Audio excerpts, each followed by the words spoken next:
It's week 13 of the Northern Super League presented by BMO, and it's another rematch. The Battle of Ontario, AFC Toronto hosting Ottawa Rapid FC at York Lions Stadium. And it's the Rapid who have quickly built a lead in this season series, up 2-0 on Toronto.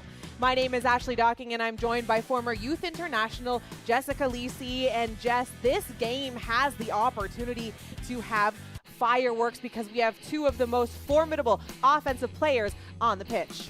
Yeah, absolutely. You know, Kaylee Hunter is a player that has the ability to make things happen. You saw the impact that she had against this Halifax team. She has the ability to make things happen in the sense of whether she's on the ball or off the ball, she's making those runs, she's timing them. You see here, she finds that run and is able to chip Annika Toth there. But she's just a player that brings so much energy and has such a big impact. She's out here and she's just enjoying herself. Big smiles on her face and big smiles on the face of everyone on Ottawa because of their star striker, D.V. Pridham. Stop me if you've heard it before. 9 goals in 9 games. She is somebody who has come out and put on a show each and every night.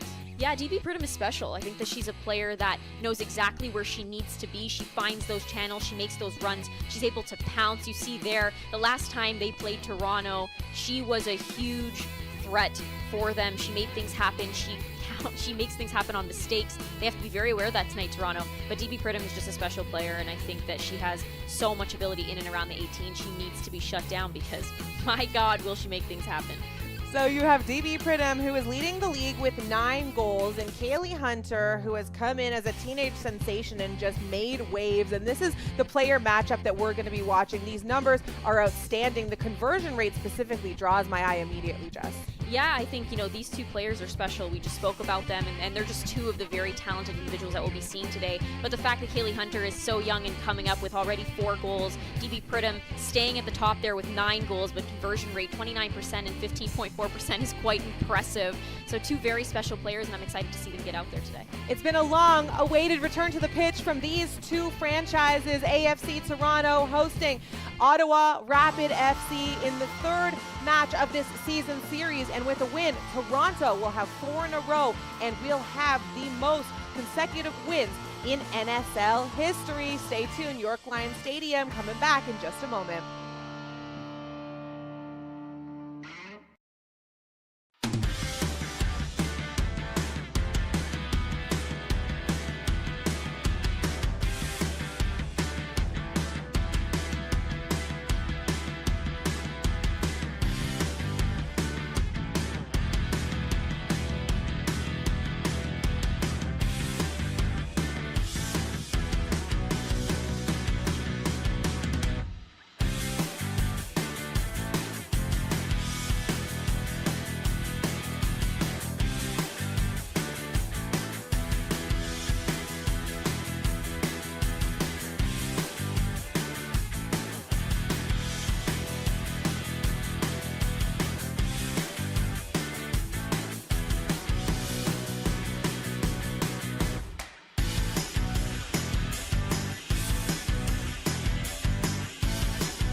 This is the NSL presented by BMO. We're just moments away from kickoff, so let's take a look at our starting 11, starting with the home side, AFC Toronto, and striker Esther Okoronkwo is away. She's playing with the Nigerian women's national team in the Women's Africa Cup of Nations. So what are they going to do with her firepower missing up front, Jess?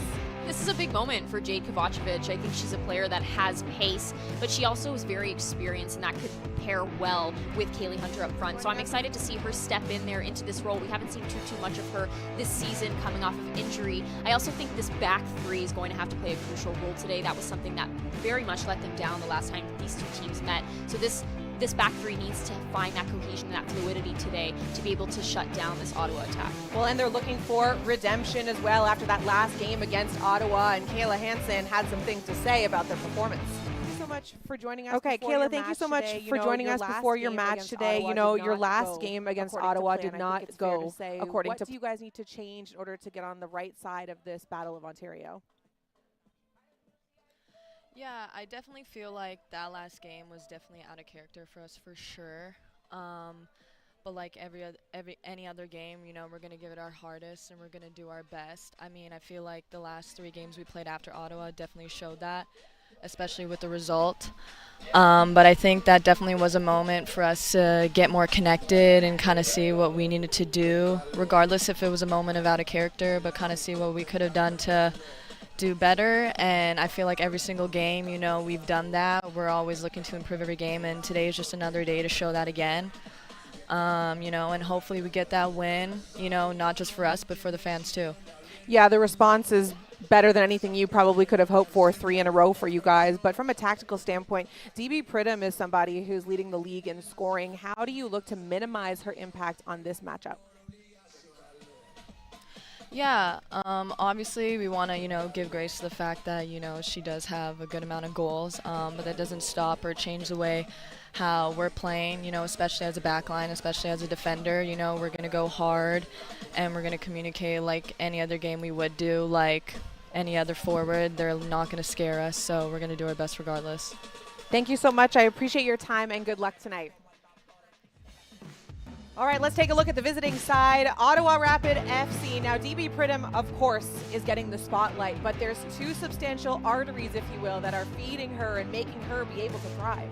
I think Mina and Forbes are 2 players that are very much contributing to what DB Pridham's got going on. Mina is a player that finds the ball no matter where she is. She finds those channels for movement off the ball, makes things happen, and Melanie Forbes is first in assists. So this is a player that is able to go 1v1, drive end line, and more than anything, get purposeful service into the box. Just like DB Pridham is high-flying, AFC Toronto, they have their own offensive weapons. So Suzanne Holland spoke to us earlier today. All right, Suzanne, thank you so much for joining us ahead of your match. You guys have had success against AFC Toronto so far this season. What is it about this matchup that you like so much? Well, I think it's the game of Ontario, so obviously it's the derby and a game we really want to win. I'm Norwegian, so I must admit I didn't know much about Toronto beforehand, but I've understood that this is the team we want to beat. Yes, you guys, that grudge match, if you will, early on. Toronto are a team that love to press offensively, you know, off a goal kick and in the final third. How do you negate some of that pressure and maybe turn it into an advantage for your side? Well, I think it's difficult because we want to play out from behind as well, so it's tough to play against a team who pressures high like they do. But at the same time, that leaves them a bit vulnerable behind, and we saw that last game that with our striker, DB, that leaves them vulnerable and give us the opportunity to score a few goals. It sure did. Well, thank you so much for your time, and we wish you luck here tonight. Thank you. Both teams are here ready to take the pitch, and it has been just a nice break, if you will. We're just about at the halfway mark of the season. Both squads, speaking to Katrine Peterson as well as Marko Milanovic, gave their teams 8 and 7 days off respectively following their last matches so they could regroup, recharge, and then come refreshed to training. It's important. It's important from a mental aspect. Sometimes you just need to step away from the pitch and do your own thing, have everybody in their own environments, in their home environments, maybe take a little trip and come in refreshed and bring the best version of yourself. And both of these coaches mentioned that they've had great training sessions since after that break. So I think both these teams are feeling recharged and refreshed, and they're both ready to come out here and fight. It's this AFC Toronto side who have rattled off 3 straight wins, bringing them to 6-3-1, and they are on the left side of your screen wearing the red kits going left to right. The visiting Ottawa Rapid FC are in white, and the opening whistle has blown, and we are underway. Week 13 of the Northern Super League presented by BMO at York Lions Stadium, and both of these teams are looking to right some wrongs. Of course, Toronto, high flying. They've won 3 in a row, and I mentioned it off the top. A 4th win would give them an NSL record for 4 straight wins, the most that we've seen so far this season. Earlier, Montreal, the Roses came out. They rattled off 3 in a row, and now Toronto has kind of taken over. And then for Ottawa, they are looking for a little bit more stability. They're alternating wins and losses and draws, and they've managed it in some big situations to blow out teams like Toronto the last time they faced them. Toronto is a team that's very capable. The last time these two teams met, It was their worst performance, to put it lightly, and Coach Milanovic was very much on board with that statement. He said that was their worst performance so far this season, and the first time he felt that they really, truly deserved to lose. So they're looking to go into this and definitely right some wrongs, Ashley, as you had said. But they're a very capable team on both sides of the ball. Today, I think defensively is where they're going to have to come up big. That is where they struggled heavily in the last game. They weren't able to shut down the offensive attack that Ottawa was able to put on them, having 3v3 up top and having that adjustment from Ottawa. From Ottawa's perspective, they're a very organized team, and they love to make things happen when they're in possession, but also they bring it. They bring it from minute one, and I think right now we're already seeing both these teams want it. It's going to be an intense matchup ahead. Neither team easing into this as there's a battle for possession in the central midfield. The ball rolls out of bounds, and Ottawa take control. Nicola Golin, she's going to throw it in, minded by Hunter. That long throw-in ends up in the hands of Toronto's Nyota Katembo, getting the start here. Her sixth of the season, for Katembo. And off go the Rapid. Emma Regan in pursuit, turns it over. Dangerous territory as pressure converges. And a little bit of relief. AFC Toronto able to find themselves and wiggle their way out of trouble early on. You're seeing the quality in DB Pridham right there. That was just such a small example, and that was her defensive ability. She's a striker that loves to do the work on both sides of the ball, which is rare nowadays. And as someone that has played striker, I will say we like to take breaks sometimes defensively. It's not our favorite thing to do, but DB Pridham is a very well-rounded player. She applies that back pressure and doesn't allow Toronto to get out too easily there. To your point on strikers, we know. Oh, the hey, rest wow. This is not a secret or a surprise. We know, but we appreciate the accountability. Ottawa looking for opportunity here, and we talked to head coach Marko Milanovic, who gets his first touch of the game, about the pressure that Toronto want to apply offensively, specifically off goal kicks. They want to make sure they're matching the defense and not giving them a numbers advantage. But there's also a strategy behind pressing, right? And he mentioned it to us on the call a little bit.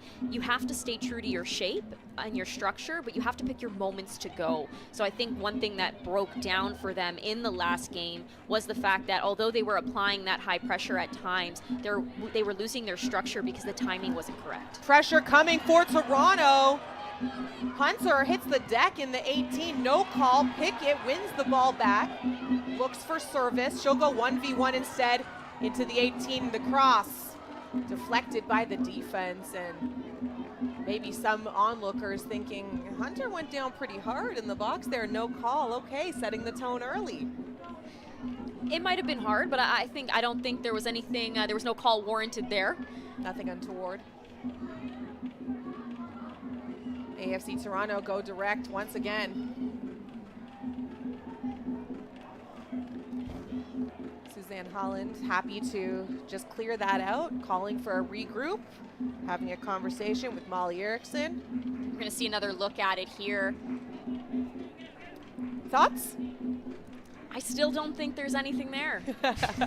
Strong tackle by Golin.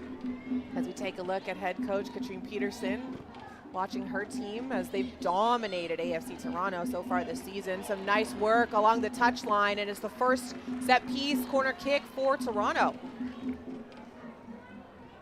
This is an opportunity for them to capitalize early. Toronto is a team that we've seen them go behind in games. The last game that they played against Halifax, they fell behind from an own goal very early on, and they were able to be resilient and come back from it. But we've also seen what they can do and how they can hold the lead when they do get ahead early and they gain that confidence and continue to grow through the game.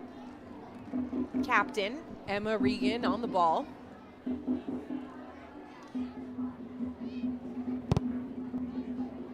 Booming ball off her foot, but that goes to the side of the netting, and it's a missed opportunity here early for Toronto. But you know, Emma Regan has been on a heck of a run here. She's been getting named to the women's national team twice in a row now, and somebody who not only has been relied upon to play 90 minutes in those friendlies, has been contributing offensively as well in a substantial way. she's been shining. I think that Emma has taken such a huge step forward as a player this year. She has made so many things happen for her team as well as for Canada in that true six. Pickett trying to make something happen for AFC Toronto. She lays it off. That cross has a little bit too much juice on it. It'll roll all the way out of bounds in Ottawa possession.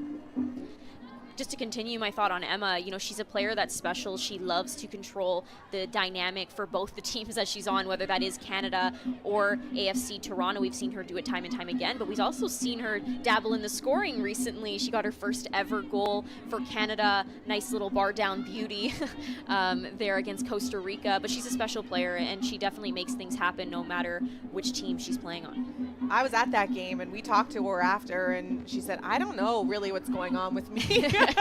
She said, I don't know where the confidence came from, the success, the touch, whatever. We've seen her have a few screamers from deep outside the 18. And it's a wonderful thing to see, and AFC Toronto couldn't be more proud of her. One thing to note, though, as Nikki Small wins another corner for Toronto, Marko Milanovic saying we need to really just monitor her minutes, though. She plays a full 90 for us. She's been playing a full 90 for Canada. She didn't get as long of a break as the other players on the team. So that's just something that they are keeping in mind as well, the workload.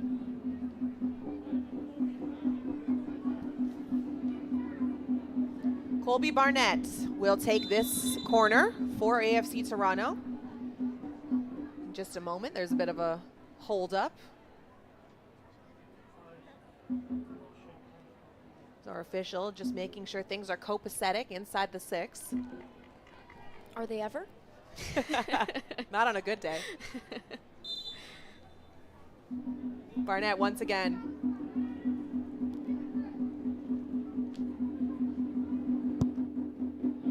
A great delivery right to the top of the goal line. Unable to make a connection, our AFC Toronto, and that one had eyes for goal. That was a well-struck delivery. You're going to see it here again. Colby Barnett with that left foot, that in-swinger. She drops this right where she needed to. Had Melanie Forbes not been there, that potentially does curl into your point, Ashley. And had Toronto had more numbers there, there was definitely something coming off of that. More pressure from AFC Toronto. Regan wins a corner kick. We'll see Barnett's work once more.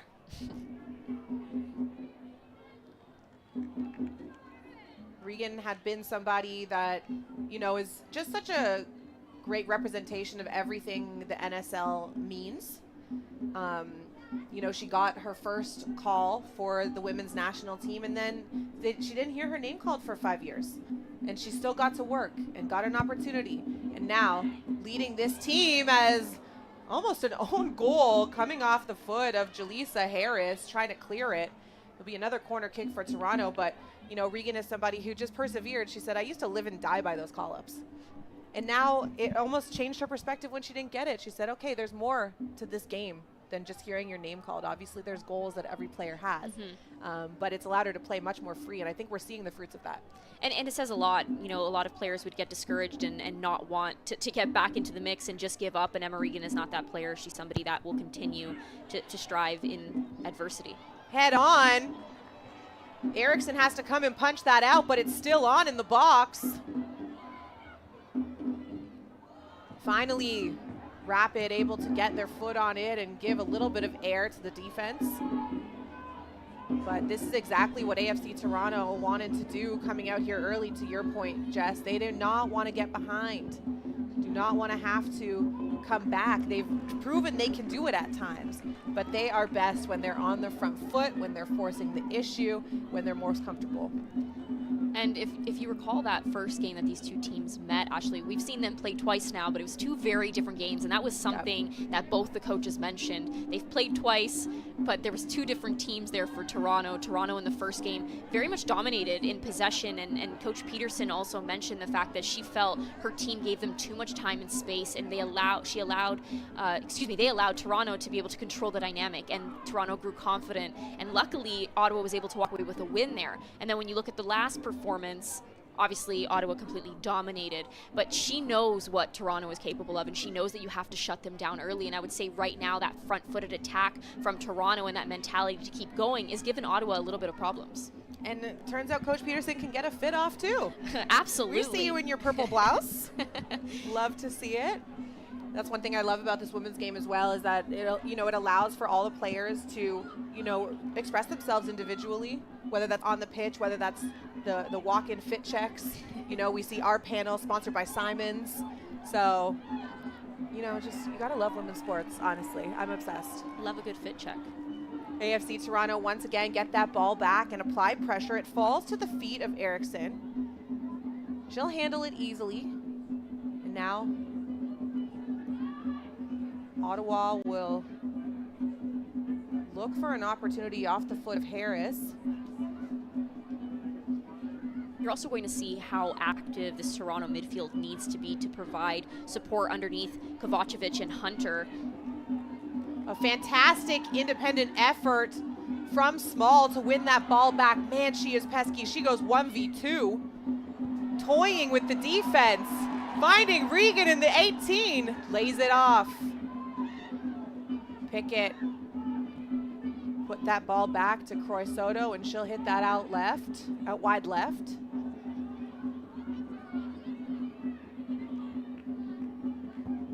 The cross is on. Katembo brings it down one touch, and she'll have a go. Eriksson makes quick work of that.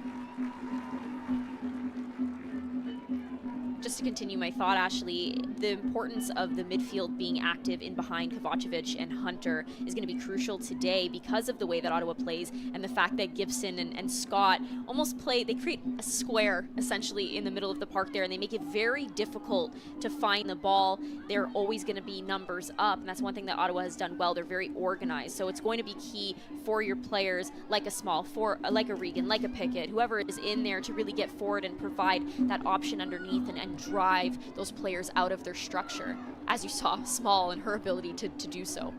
She's somebody that I think if you weren't in the know, now you know. If you've been paying attention, even if you're a casual NSL fan, anytime Small gets on the ball, she's making something happen. She's making someone's life on the other team just a little more miserable. And isn't that what we all want? That's From a soccer what you want. perspective. It's definitely what you want in a teammate. She makes things happen, that's for sure. There's not much that happens on Toronto that Nikki Small doesn't get her foot involved in. Just a very special player, and you see the work ethic that she has on both sides of the ball. Coach Milanovic, said that she's a true pro and she's somebody that's always looking to get better, and that's a great quality to have in a player that's already so talented. Mina Lee on the ball, trying to make something happen for Ottawa, who've been quiet offensively early on. Desiree Scott with her second touch of the match. Harris pop that far side. Mina trying to keep that in, but just a little too much on it. The vision from Harris, though, very clear. She overhits that one, but absolutely, she has shown that she can hit that ball time and time again, and it's caused issues for Ottawa's opponents in the past. They do well to switch the point of attack and catch the team before they're able to shift in time, and that's Mina Lee. That's Mina getting all the way over there, drifting and floating and finding the space to be able to get on the ball and potentially create something dangerous for Ottawa. Goal in. She'll go back and forth with Scott, who will look for relief in Harris. Pressure comes. Golan hits the deck. Our officials say play on. And it's Ottawa forced to go all the way back to Eriksson and regroup. And who else? Nikki Small. Coming in, and a ball that was headed to the final third for Ottawa now all of a sudden is back with Eriksson. She does the work that is necessary on both sides of the ball. That is very true.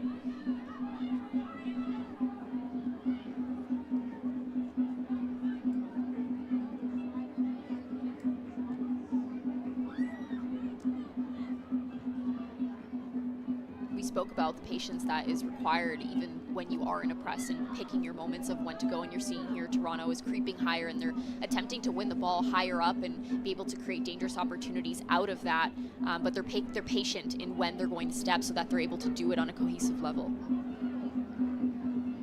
Olivia Scott under pressure, trying to find some relief. She finally has some breathing room. AFC Toronto looking to pounce.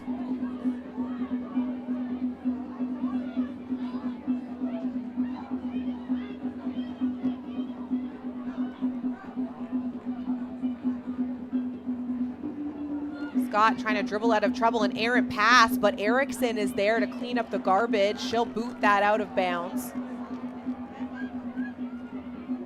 When you're in those situations where a team is being patient and sitting and waiting for their moment to pounce, you have to move the ball quicker. You have to attempt to get them out of their structure or make them bite. You saw Hunter a few times try to bite. Kovacevic really keeping her in check and making sure that she's not going. But there does have to be more pace from the passing in and along the back line. Now, I don't know if they do inter-team fines in the NSL, but a throw-in where you lift your back foot and the official catches you has got to be a fine. You would think so.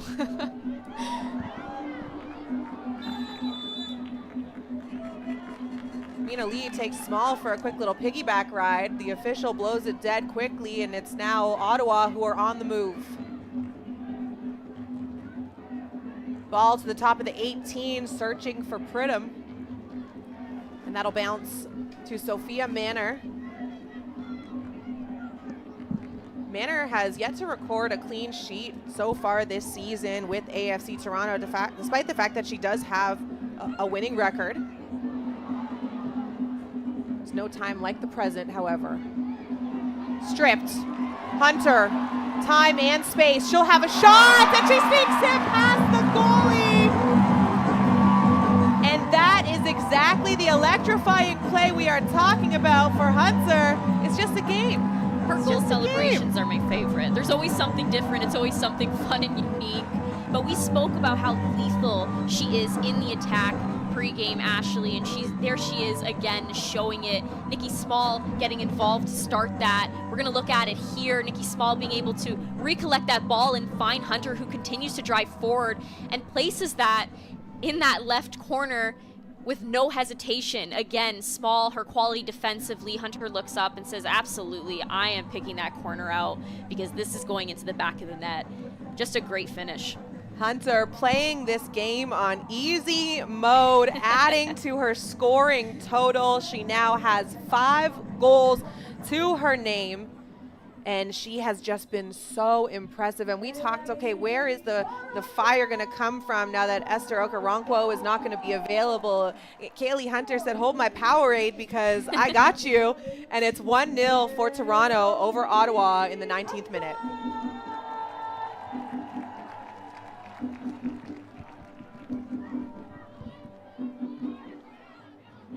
Ottawa looking to answer back. Golan gets in, trying to sneak behind the defense. Dowling is there for support, looking for Mina Lee.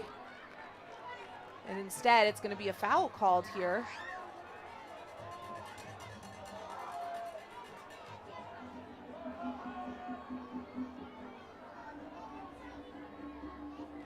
And yeah, when you see her, you see me, because you're never going to be talking and appealing to an official alone. That's one thing about your teammates.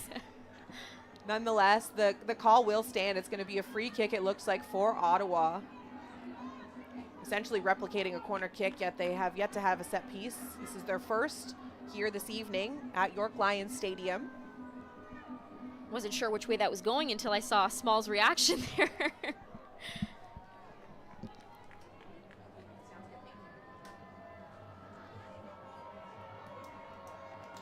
But that all starts from Golan, and she's not somebody that we've spoken about too much. She came into the mix a little late, but she's a very technical player. She's good with both feet, and Coach Peterson said she's a player that makes this team more stable and dangerous.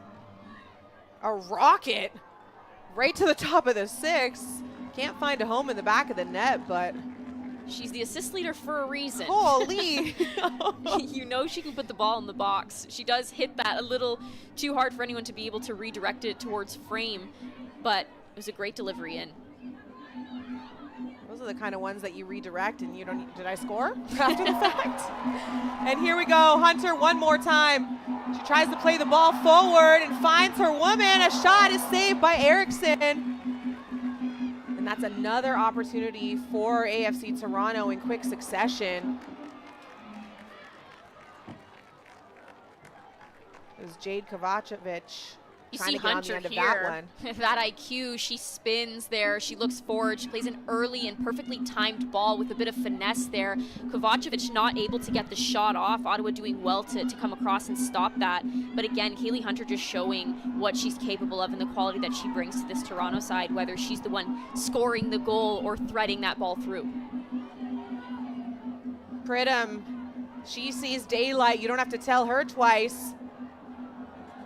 Trying to make something happen with Downing, but unable to get on the end of it. Too much pace. The opportunity was there, and that's the problem, though, when you're AFC Toronto. And Jess, you can speak to this.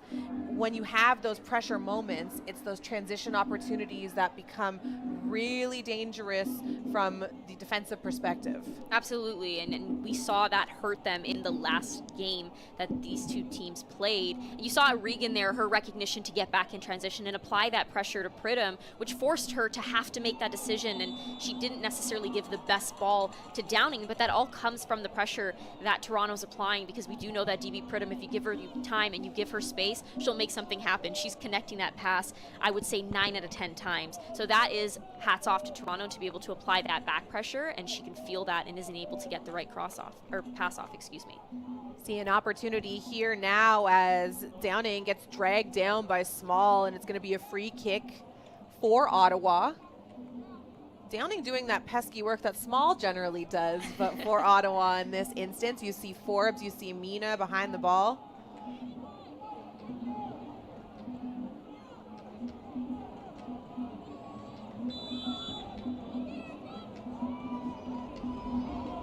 Mina hesitates, regroups, and a little chip ball to the back of the 6. Hunter gets there first. It deflects off Jalissa Harris, and it's going to be a free kick, or a goal kick, excuse me, for Toronto.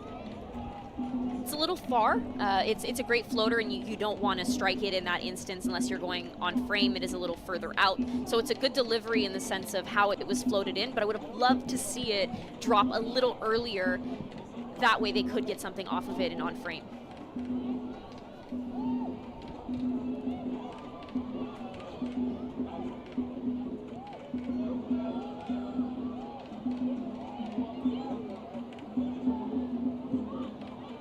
Scott sensing some pressure.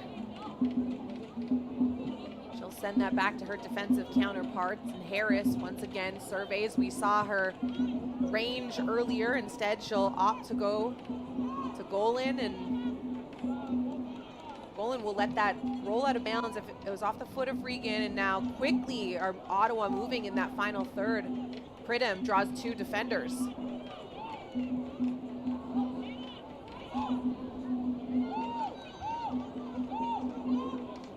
Tembo stripped. Pridham one time. Dangerous territory as you see bodies flying past the 6, looking to redirect. It's a great delivery in. With her left foot, Pridham looks up, recognizes that she's able to get that in, and she does, but there's not enough numbers crashing the box to be able to create something dangerous off that. Miscommunication at the top of the 18. Pressure by Hunter, and it doesn't get much easier than that.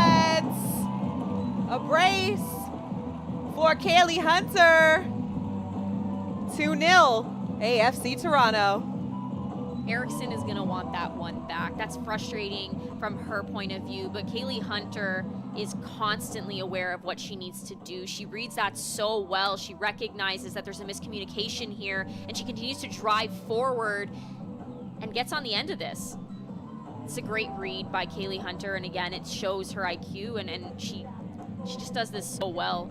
I'm not quite sure what Erickson was trying to do there. Well, Holland put her arm out, whether it was to say stop or go, or either way, the support wasn't there. Hunter relentless, and once again, that's a gimme. In that situation, I think Holland potentially was telling her, you don't need to come out of your box. It could just roll, like halt your run. Yes. In that sense, that's how I perceive it. Once you're out of your box as a goalkeeper and you're having to use your feet, and you have Kaylee Hunter running at you, not quite sure what you're going to be able to do. As you saw there, that's exactly what the outcome is going to be. But again, hats off to Kaylee Hunter, because she read that and she continued to drive forward and put Erickson under pressure.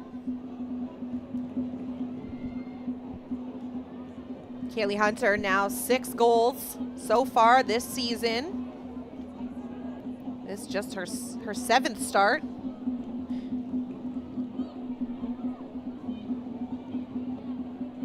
AFC Toronto couldn't have asked for a better start.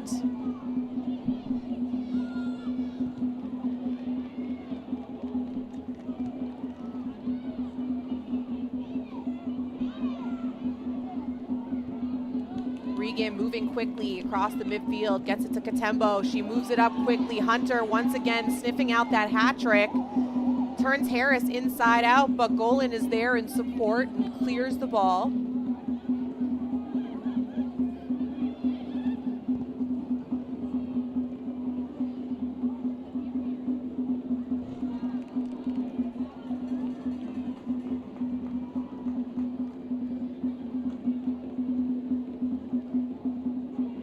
Always difficult too for a team like Ottawa who know just exactly how fired up Toronto get when they start rolling. It just fuels them, and I know that might seem ridiculous to say, but some teams will get a lead and they'll sit back and they'll be happy to just let the match pass them by. AFC Toronto, as we have a player down, hopefully they're doing okay.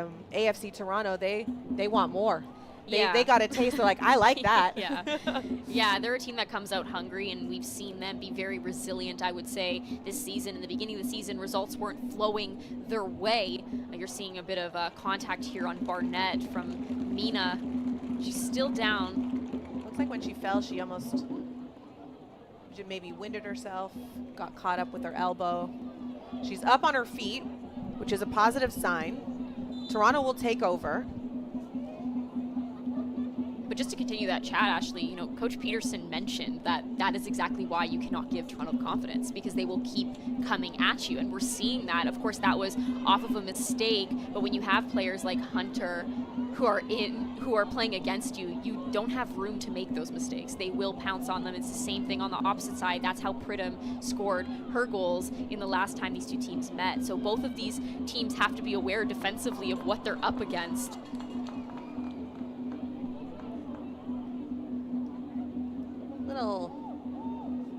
Fall into the Canadian Tire sign for Sarah Rollins. Looks like she's okay.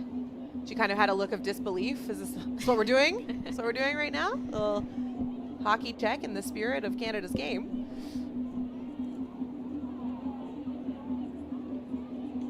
But now hungry Rollins able to clear it.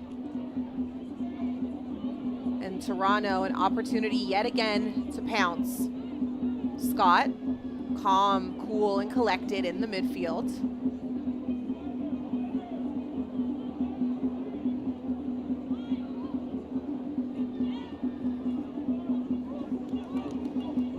Had to abort that mission looking for Harris.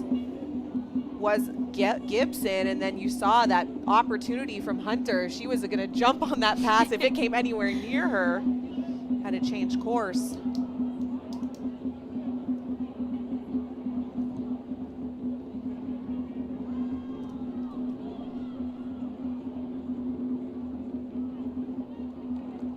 Mina in pursuit, unable to get around the frame of Rollins, and it's going to be a goal kick here for Toronto. The pace was there, the angle was certainly not. One question that I had asked Coach Peterson as well when we were on a call with her was, you know, how close she felt her team was to playing the style that she had in mind.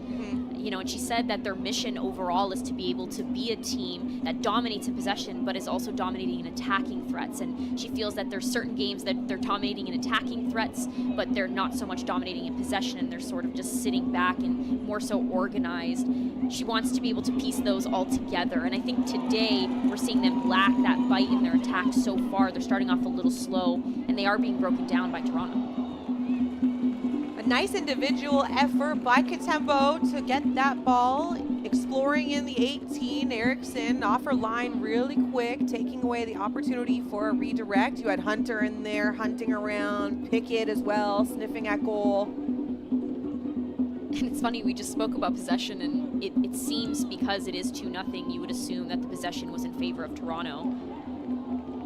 but that hasn't been the case. It's 65% possession in Ottawa's favor, a lot of that being amongst the back line, I would say. And you're seeing Toronto be comfortable and being patient and sitting back a little bit further, but being higher up, they're setting their block higher up the pitch and picking their moments to apply that high pressure. But I think that that's where that stat is coming from. But overall, I think Toronto's been a lot more purposeful in creating dangerous opportunities in the attacking third with the possession that they've had. I feel like you made that point, and it's very, very valid. I believe it was in the Calgary-Ottawa game. The possession was in favor of Calgary to a significant amount, but it wasn't necessarily conducive to positive results, the type of possession that they had.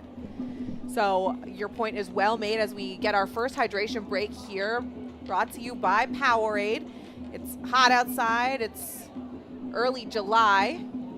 Feels like the summer's just getting going, and somehow it's simultaneously almost over. But yeah, maybe that's crazy. just me projecting. Tell us how you really feel, Ashley. Thank you, thank you, thank you. Get a look at Victoria Pickett, somebody who this Toronto team relies on for her experience. She played for the Wisconsin Badgers, was drafted 15th by the Kansas City Current.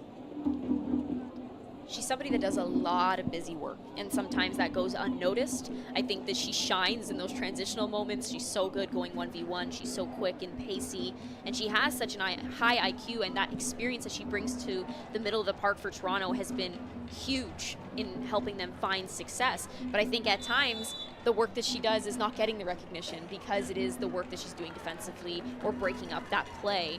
But definitely a very good player, and I think that she's played such a crucial part for Toronto this season so far. We're all guilty of being a little bit too beholden to the score sheet. If the numbers don't appear there, saves for a goalkeeper, assists, goals for players who are on the field, but Pickett 2 assists in the last 3 matches. So she has been showing up in a multitude of ways. This is week 13 of the Northern Super League presented by BMO. The Battle of Ontario is well underway. 2-0 for Toronto over Ottawa. 33rd minute here at York Lions Stadium. My name's Ashley Docking. I'm on the call with Jess Lisi. We're glad that you could join us because this game is far from over. We're just getting started. An advantageous goal by Kaylee Hunter on the second. Her first, she has a brace here, was an incredible bit of skill, shooting the ball just outside the reach of Erickson and putting Toronto up on top. And now we have just over 10 minutes here in the first half. Both teams will get an opportunity to regroup, and as I said, I expect fireworks for the full 90.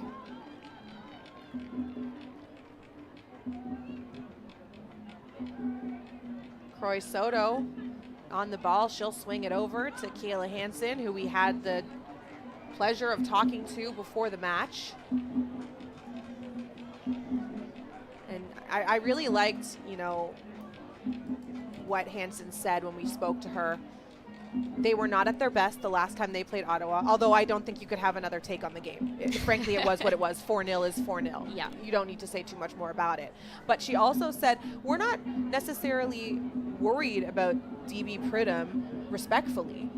She's talented, but we have faith in our system. We have faith in our defenders and our players. So we're going to play our game, and that's how we're going to limit her. Now, do I believe that fully? No, because I want at least 2 sets of eyes on Pridham at all times. But the fact of the matter is that they are confident no matter who they play. And that's what you want to hear, right? I think you can only be so worried about the threat that a player provides.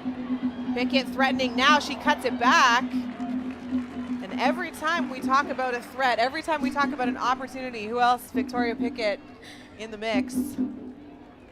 Yeah, you're seeing the quality that Pickett brings. Katembo does well to go inside here. Nice little slip ball through for Pickett, who's breaking that line to get some delivery in. She was attempting to find Hunter there, but Ottawa doing a good job at getting numbers back and clearing that out of the danger zone. Small, sneaky, across the touchline. Applying pressure, and finally that's blown dead as Stella Downing hits the turf. Small saying, give me an inch, I'll take a mile. I was going to say, you know, there's a regardless. lot of players on this pitch that I would not want to be defending against in a 1v1 battle, but Nikki Small is definitely top of that list. She does not need very much space to make things happen. I don't know how many people I've seen her meg this season so far. She's even scored a goal off of a meg, which is pretty insane. So she's definitely, yes, absolutely. That's the perfect word to describe her. She's working well down the right side with Katembo, who's enjoying her third start so far this season. Soto. Turnover. Pridham. Post! And the rebound falls to Forbes. And that is not how they drew it up, but that is exactly how you take advantage of opportunities, and that's why Ottawa is in contention at all times. We just saw an error on the opposite side. Looks like this might be getting called off. Oh, it's an offside. We're going to take call, a beat potentially. because, Yep. yes, that is going to be called offside. The flag went up off screen, and you could see the disappointment in Melanie Forbes' face, and we'll get another look at it here. This is great pressure by Pridham and Downing, but you saw Pridham come back, take this shot off, and Melanie Forbes is definitely offside there.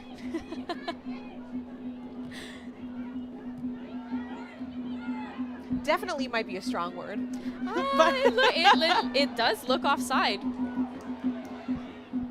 Back the other way, that would have been...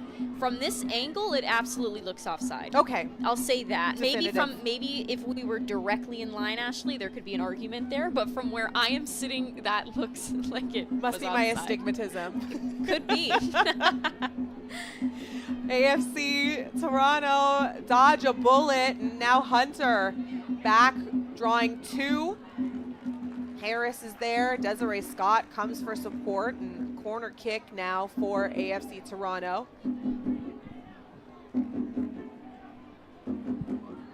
We've had Colby Barnett with those in-swinging balls off her left foot. She'll come and try another service.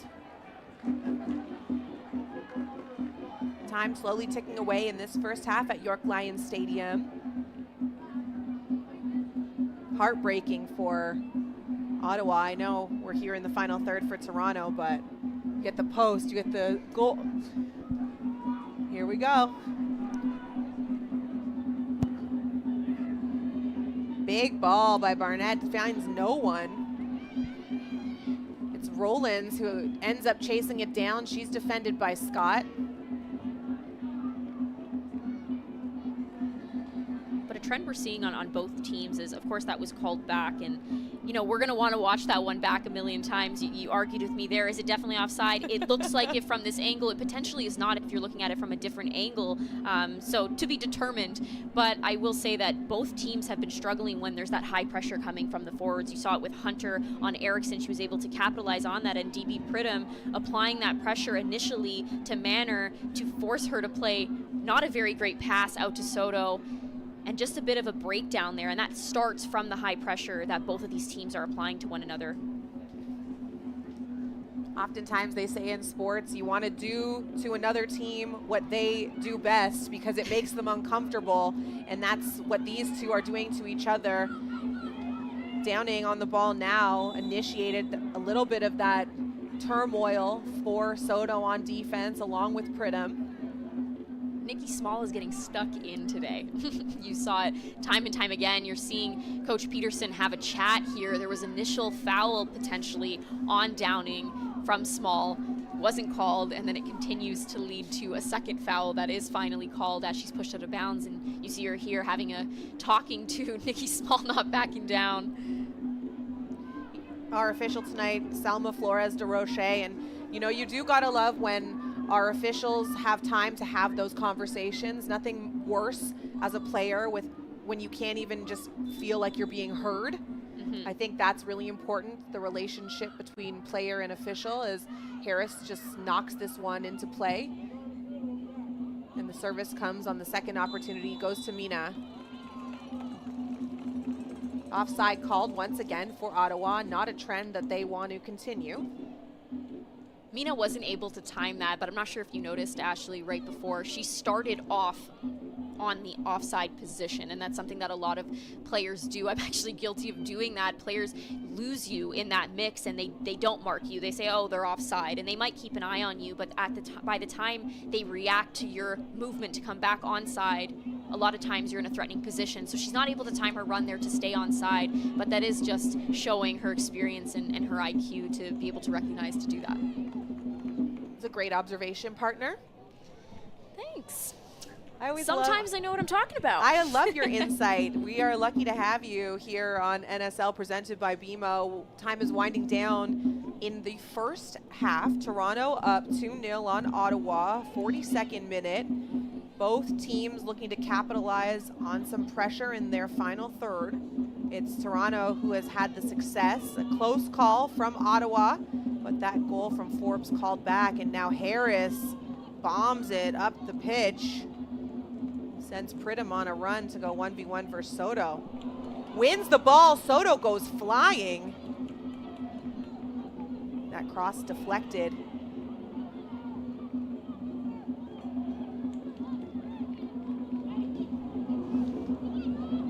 Nicola Golan, Mina, opportunity.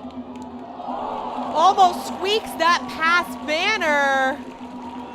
And then it's rolling, ripped down in the 18. What a series here at York Lions Stadium. That was a great little build-up for Ottawa. That all starts from Pridham's individual effort to continue to go at Soto. But here's just an individual brilliance from Golan, who plays it to Mina, who turns, and it's nicely placed, but this is a great save by Manor. She comes up big. You see that little shirt pull by Forbes at the end on Rollins to try to, get the better of that. But that's residual frustration from the called back goal.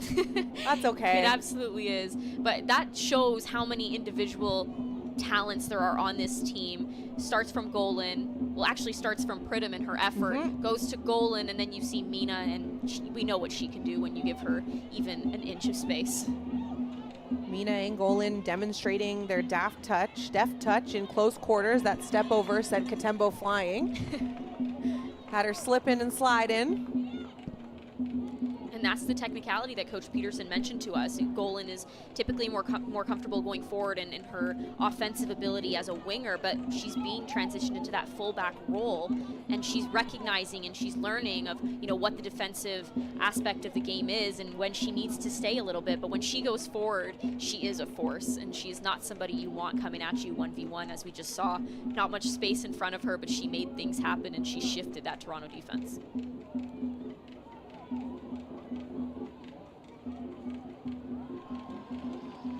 Nice job by Toronto. Keely Hunter, or excuse me, check that. Not Keely Hunter. Colby Barnett able to get back and outpace Ottawa to get to that ball first, and doesn't give up a corner kick. But this cross feels dangerous here for Ottawa. Rapid FC pressing.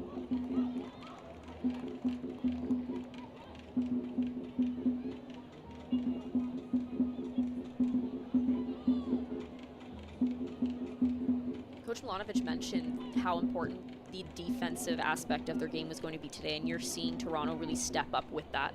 Pridham trying to flick that on to Stella Downing, and I will say Ottawa down 2. They have got to be happy with the way that they're closing out this half. At least I would say that they have snatched the momentum back from Toronto in the last 10 minutes, and that bodes well for a team that leads the league in goals. And it's not for a lack of effort that the score is the way it is. I think Toronto obviously capitalized on a bit of a mishap there with Eriksson and Holland in the back. The first goal was a great goal by Hunter. But I think, this Ottawa team is so capable. They're so organized. They're just not quite connecting right now. But the buildup is there. The idea is there. It's just not quite coming together. So that second half is going to be important. They have to come out and win that second half. And we've seen so many times this year games be a tale of two halves in the momentum shift. Hunter stops on a dime. Service in the box. picket is there, but it's cleared by Ottawa as we have 3 minutes of extra time announced at York Lions Stadium. You can hear the crowd of onlookers here to support AFC Toronto, and talking to this team, Marko Milanovic, this group is so intent on putting on a show for their fans. I don't know if there's another group that talks about it more than AFC Toronto. Not to say that other teams don't care, of course. You want to reward your fans for supporting you, but they've had a couple tough outings, talking about that 4-0 game as well, and they want to reward their fans that continue to show up for them. And as a fan, you love to hear it. You love to hear that you're being recognized, and the support that you're giving to them is they're loving it up and they're enjoying it. Katembo flicks that one into the 6. Harmless as Erickson able to get it. No traffic in front of her.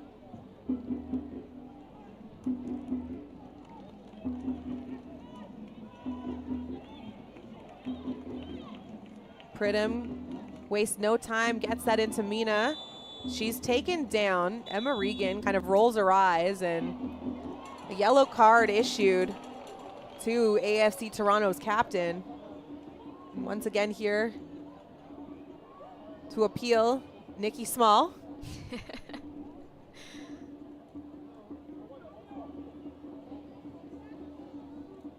And that one felt more like maybe an accumulation. It wasn't as egregious as some of the other yellow cards we've seen this season. Nonetheless, our lead official, Flores de Roche, determined that, hey, I'm going to stop this right here, and it's our first booking of the match. And sometimes you need to do that. As an official, you have to recognize if there's certain things are getting out of hand, and just put a stop to it by, handing out a caution and saying, hey, we're not taking this. I'm not going to let this continue. So that might be where that came from, because I agree with you. There were worse. Forbes at the service. Downing trying to get her head on it. That's flicked out of bounds. Goal kick. About 45 seconds here remaining in the first half if we stay true to the 3 minutes of added time.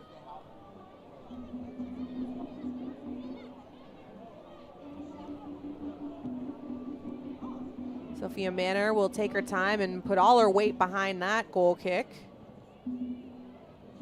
Holland gets it up to Mina. It's a great little turn.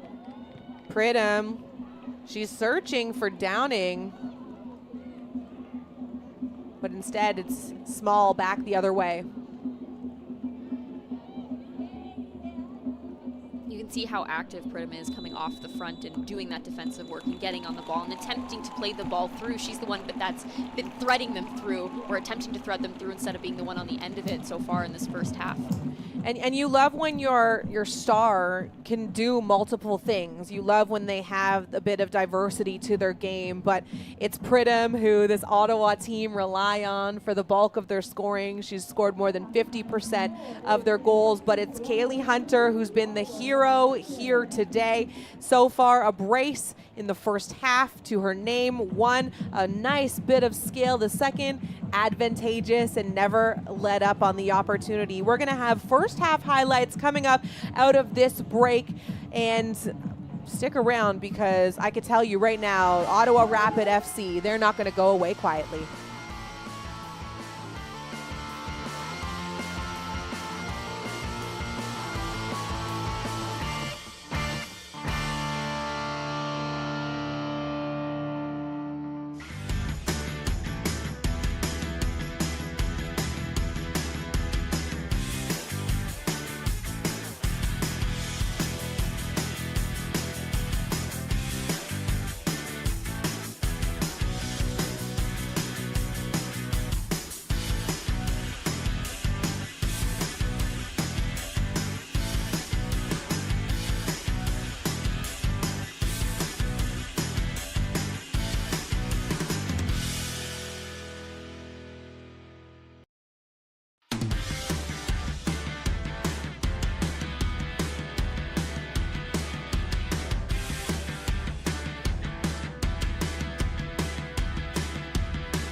One take wonder. Yeah, one take wonder. You're Ready? Good. Action.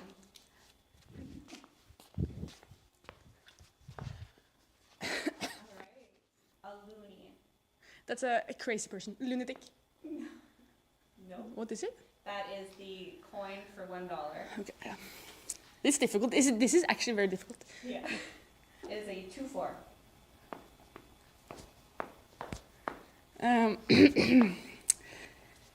That's 2 for 1. 2 for 1 offer. That's fair, but incorrect. What's it? 2-4 is a pack of 24 beers. A rink rat? A rink rat, like where you go skating. What would you? Oh, it's the ice court. Is it right? It is, yeah, and that's where 1 point. a rink rat is somebody who hangs out at the rink a lot. But these, yeah, okay, yeah. I think this is very difficult. That's said 4 out of 8. Come on now. I said 0 out. This is very Here, difficult. An easy one. Okay. A Timbit. Yes, I know. Okay, so in Canada, you really love Tim Hortons, which is like this coffee shop. And there they have the donuts, and the thing in the middle, that's the Timbit. Correct. Good. Correct.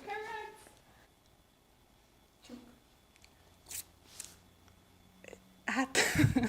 A hat to put on your head. Yes. There you go. Good, I see, yeah, okay. Somebody who is a keener. What does that I'm mean? very keen on achieving something. Yeah. Right? Yeah. There you go. And next, a gong show. That party was a gong show. So bad, so bad, such a bad party. Yeah. Right? Yeah. Yeah. Her fuffle. Just a mess. Everything that happened, just a mess. Yeah.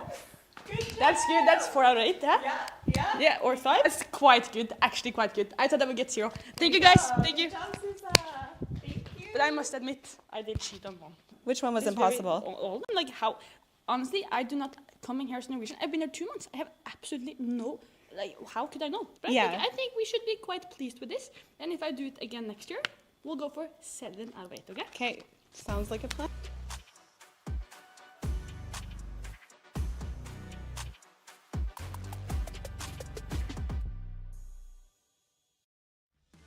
This is the Northern Super League halftime report presented by BMO, and AFC Toronto hold a 2-0 lead over Ottawa Rapid FC, and they are trying to inch their way back into this Battle of Ontario because the Rapid hold a 2-0 series lead.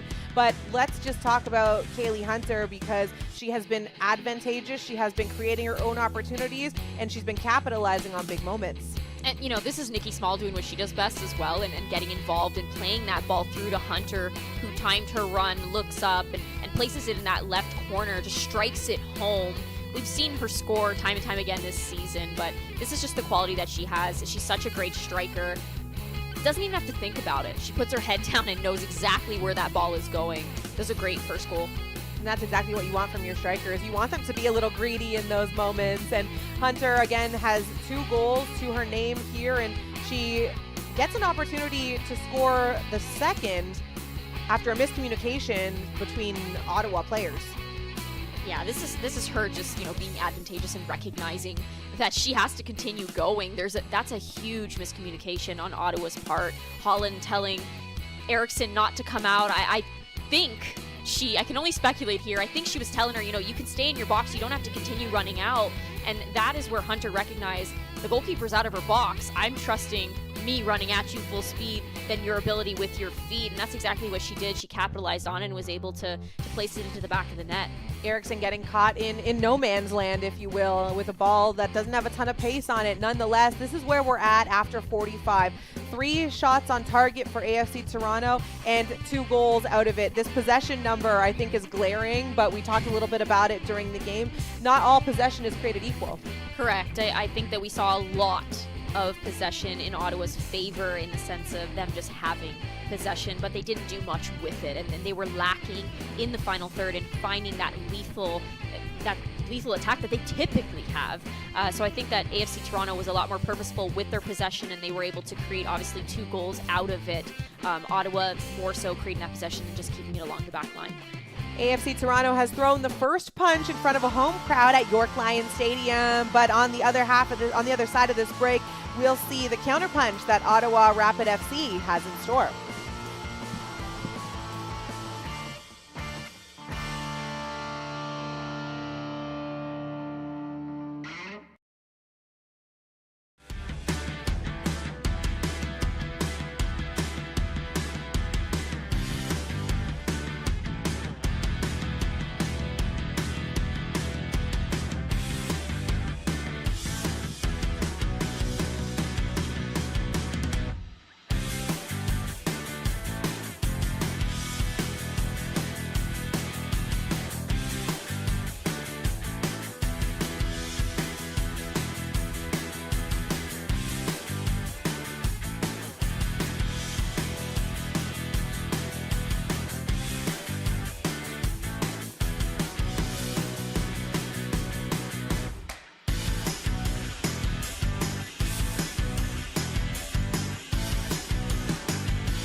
Congo in.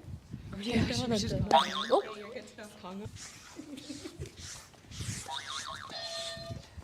My name is Miranda Smith. I am here with a mathematical genius, Emily Amano, and a trivia nerd, Liv Scott, or Olivia Scott for full name. Thank you for the introduction. You're so welcome. Please don't be surprised if I don't get any of these right. Which street in Ontario is the longest in the world? Yonge Street? Yeah? I had a feeling it was that. Good Did you know job. it too? I was. Sure. I couldn't. I knew it was in Toronto. I'm sure you do. No, I did actually. Which city is famous as a honeymoon destination? Niagara Falls. Wow, good job. I'm living up to the expectation that I put out for Does your myself. buzzer work? What is the address of the Prime Minister of Canada? Are you serious? 24 Sussex. No, it's not. Yes. Wait, just so everyone knows, this is what mine sounds like. What does CN in CN Tower stand for? Is it Canadian National? Yeah. Did you know that one? Which Ontario city was the first capital of Canada? Kingston. Paid attention in history class. Not I. Not I. Next question. What is the longest highway in Ontario? Is it 18? Oh, sorry, I just hit mine for fun. 17. Okay, next question. Where does Ontario rank in terms of provincial size? Population or land size? That's a Great smart question. Genius. Largest being number 1. Yeah. Exactly. Yeah, I'm gonna guess 2. Yes. I'm done. Should I walk out now? Okay, how many Great Lakes touch Ontario? I'm already giving this 2. You don't know? 4. Yeah. Lake Ontario, Lake Erie, Lake Superior. Huron? Yeah. Nice. You assist. Sorry, could you say that again, just for clarification? Lake Huron. The world's largest hydraulic lift lock is located in what Ontario city? Oh my gosh. Is in what? Niagara Falls. That's what. Oh, You and you didn't didn't even buzz. ding your buzzer. You didn't buzz. She's negative a point now. Sudbury. Can you ding your buzzer? It's Peterborough. I would Oh. have never got that. I was gonna say that. She's minus a done. point though. I think it's still. All right. Thank you. Thank you. Thank you.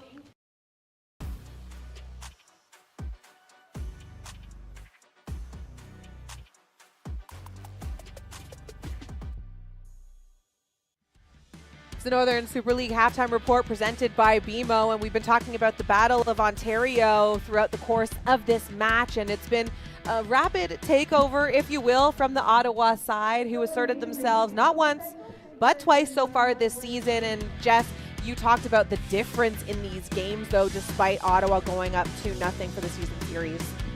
Yeah, I mean, you can see it in the scoreline as well. It was a closer matchup the first time around. AFC Toronto would like to argue that they also had a goal called back that should have been a goal in that one. So there's a bit of controversy around that first game, but in that second game, you know, obviously it was a blowout. And today we're seeing a good performance so far from Toronto.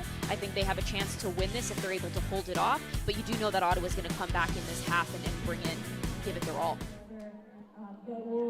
Toronto up 2-0 so far on Ottawa, and it's been Kaylee Hunter who's had the spotlight, if you will, but Nikki Small has been absolutely critical in her success, especially on that first goal. But let's take a look at the next match that we have on deck for you. Montreal Roses FC against Halifax Tides FC. Montreal is going to be the home side, and that's going to be on Saturday, July 12th at 5 p.m.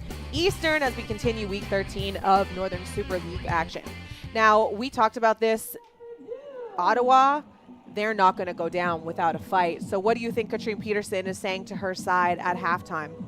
I think she's going to want them to go into this and defensively and really take care of Toronto, not allow them to continue to build their confidence. They're obviously going into this half 2 goals up, and it's going to be very difficult to break that and shake them. So that is where there has to be that intensity from Ottawa going into those 1v1 battles and being able to create and manipulate Toronto in their half to create more dangerous opportunities. We haven't seen enough from Ottawa. We know what they're capable of, DB Pridham aside in her ability to be the leading goal scorer, but there's so many players that contribute to the success and the variety of attack that we've seen from Ottawa this season. So it's going to be critical for them to be turned on defensively, bring the intensity against Toronto and not give them any time and space, and then be able to create something dangerous going forward.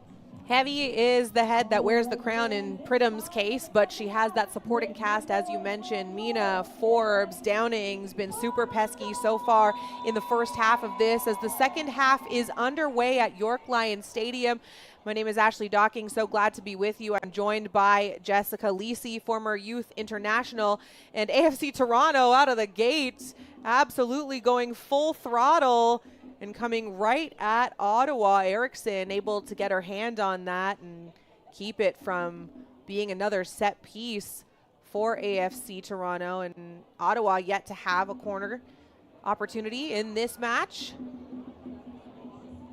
But for that Toronto side, obviously, they're still firing on all cylinders. We talked about it a ton. It's not their makeup to sit in a mid to low block and just run out of time. They want to play. They want to come at you. Do you remember the conversation we had earlier this year, Ashley, about 2-0 being the worst lead to have, and you argued with me and said that 1-0 was? Vividly. I vividly remember that conversation. I'm going to go back to that comment. 2-0 is the worst lead you can have. And this is where you have the ability to get too comfortable with that lead. And, you know, Toronto is a team that we've seen resilience from when they're in behind, and we've seen them be able to stick out having the lead. So it's going to be crucial for them to continue to bring the intensity right to that final whistle. And I think that this is where Otto really needs to pick it up. It takes one goal to get back into the game, and that's where you can get the momentum shift and get yourself into an even playing field, or continue to score and get ahead. The 2-0 conversation, I'm going to go ahead and say it. It's propaganda. I don't think so. It's sporting propaganda, and we will see exactly what I'm talking about in this second half, as it's Ottawa looking to try and find a way to find themselves back on the scoreboard. I would say, you know, it's not really fair to say that the Rapid aren't in this game. I was going to say find a way back in this, but this is not going to help. Kaylee Hunter back the other way, down into the 18, almost untouched the entire way, but a nice job by the defense to swipe at that ball. A touch just got a little bit away from her, but she had time and space. She needs to use her left foot. There's no reason to cut back across the net there. She had, I believe that was Holland who was in front of her a distance away. She went right into her. There's no reason to go back inside. She could go left and strike that because of the time that she did have and the space that she had of Holland being a little off of her, but she dribbled right into where Holland was able to get in front of that and not let her get a strike on goal. So definitely would have loved to see her go left there, and we know that Kaylee Hunter can strike it with her left as well, so that was probably just a poor decision on her behalf. It's not because she can't go that way. Pickett, one touch turn. Barnett, cross. Aims for the back post. You see Small running in vain to try and get on the end of that. Goal kick for Ottawa.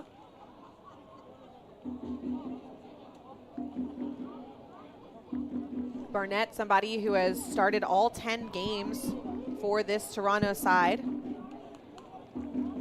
I will continue to refer to her as the Energizer Bunny, because she is somebody that every single match I've seen her in, she's playing 90 minutes and she has the same energy she had in minute 1 in minute 90. And whether she actually feels that physically, she brings it. She has the mentality to continue to go. And she's a player that Milanovic has also mentioned, you know, she brings that intensity and that energy in training. You recognize when she's not there, because that is the standard that she brings to training. And you see it in the game, in the way she plays and the intensity that she brings on both sides of the ball.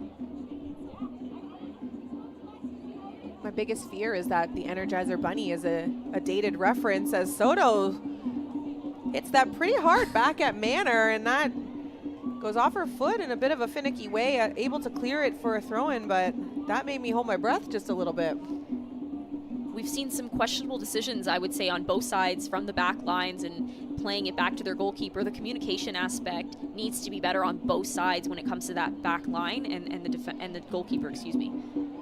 Pridham trying to hit Mina with that connection once again. finding her in close quarters into the 18, inching closer and closer. It feels like Ottawa just looking to solve this Rubik's Cube of a defense, and they're getting closer and closer every time they get in their final third.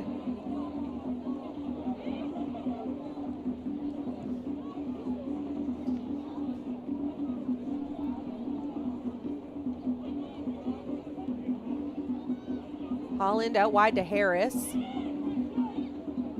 She'll go to Gibson in the midfield, nearly turned over. Rapid find their way out of trouble off the foot of Scott.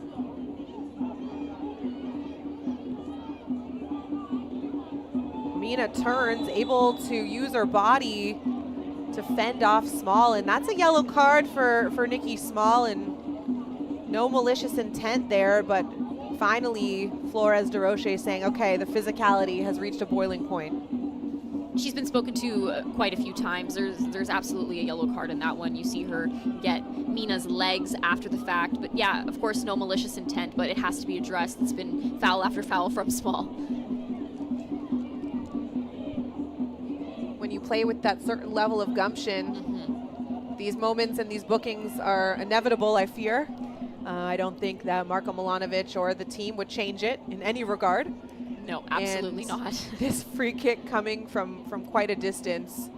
So AFC Toronto, I'm sure, fine. And to your point earlier, Mina starting from that offside position.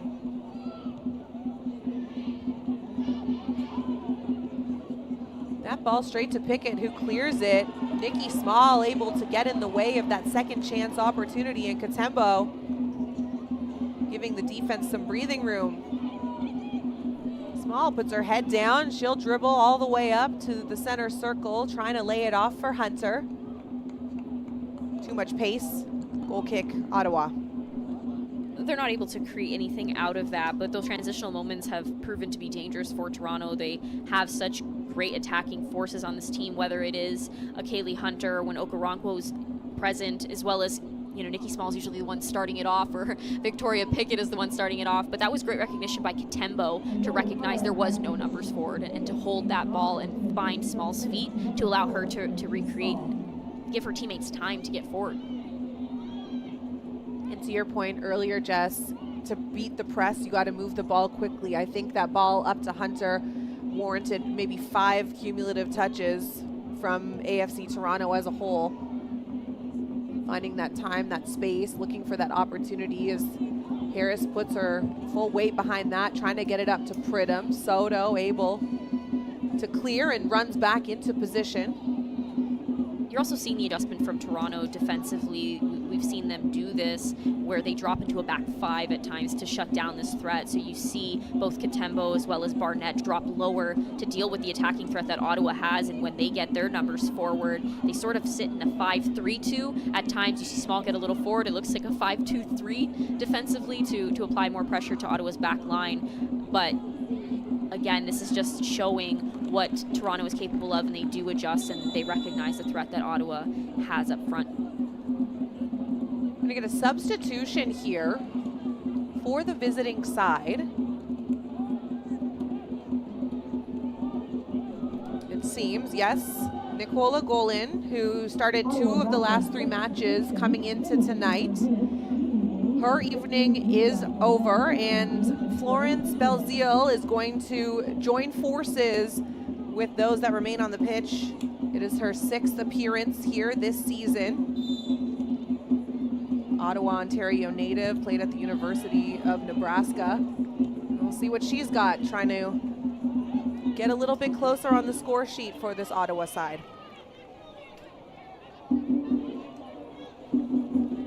Just saying, 2-0 doesn't seem so dangerous at this juncture. I will say I've been in the position too many times, Ashley, where I was on the winning team at a 2-0 game and we lost, or it was a very close call in the end. So we will see, but that felt like a challenge. It did. You're issuing a challenge. Let's see if the Rapid can respond. That ball, dangerous, gets caught up in the feet of Belzile, causing some issues and tension in her first touch of the match. It's a great ball through by Scott, and she finds Gibson's feet, who's able to get Belzile, who's making that run across, but she isn't able to get anything dangerous off of that. She strikes it right into the feet of the Toronto defenders.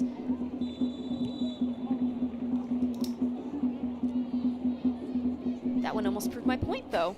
I was nervous. It was as you were speaking about it too. Did you hear? They hurt us. I was gonna say, pull the cord. Stop the feed. Rewind.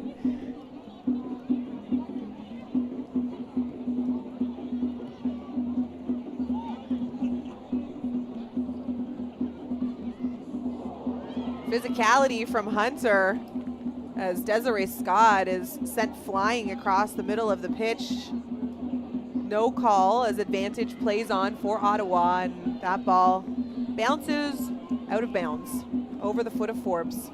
There's going to have to be some variety in their attack and some combination play, because Toronto's sitting quite comfortably in that back five. It's not going to be easy to just play a ball over the top into a Forbes who's running, trying to go 1v1. You have to find her feet. Only play that ball when it's on, of course, but there has to be better movement off the ball. Combination play, move Toronto out of their structure to be able to create something, and we've seen this Ottawa team and the variety and the capabilities that they have. A shot from distance goes flying over goal from Scott. And, you know, Manor has not really been tested this match, I would say. No, she hasn't been, and it's because there's been decent buildup from Ottawa at moments. I wouldn't say overall and on a consistent basis there's been some good individual efforts, and that's going to be huge for them. They're going to have to play as a cohesive unit, but also have that individual brilliance shine through, and that's typically what we're seeing from Pridham. But Pridham's been very active. She's been trying to get on the ball and help her team create opportunities, but the crosses have gone to having a lack of numbers in the box. They haven't been able to find that grit that's needed to put it in the back of the net. Obviously they had one called back there for an offside on Forbes, but there just has to be that edge that is missing right now from them. Could this be the brilliance that we've been talking about? Pridham, she'll carry into the 18, lays it off to Mina as she finds some traffic. Scott enters the chat, lays it off to Downing, and that's turned over. A nice job by Colby Barnett to not let Downing advance. But there's that buildup that you're talking about, and then falling it falls flat. apart in that final pass. Obviously, Stella Downing not able to do much with that pass. The pace of it not too great, but also just Colby Barnett is very aware, and this is an opportunity for them to be able to capitalize it on. It's from a good distance. Olivia Scott does well to put her body on the line and not back down from that tackle. Hunter going into the tackle with Scott. Scott comes out on the right side of things, and Mina over the ball for this set piece opportunity. Forbes will walk over as well. We've seen the two of them work in tandem.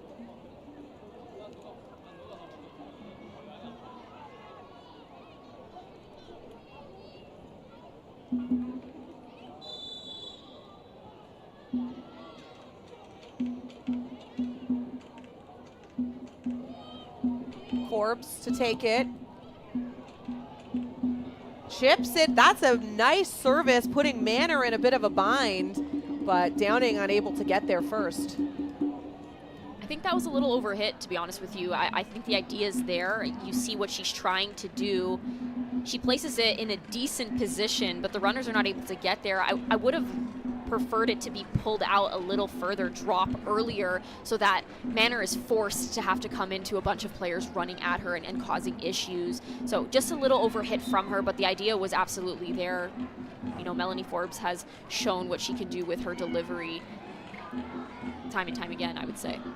Forbes, 1 goal, 5 assists so far this season, and 1 goal, 1 assist in Ottawa's 3-1 win against Calgary June 21st. So she does a little bit of everything. Was denied her 2nd goal on the season earlier in the first half, coming from an offside position. Our officiating crew deemed that goal called back, would have been 2-1. That's some great defensive work by Scott.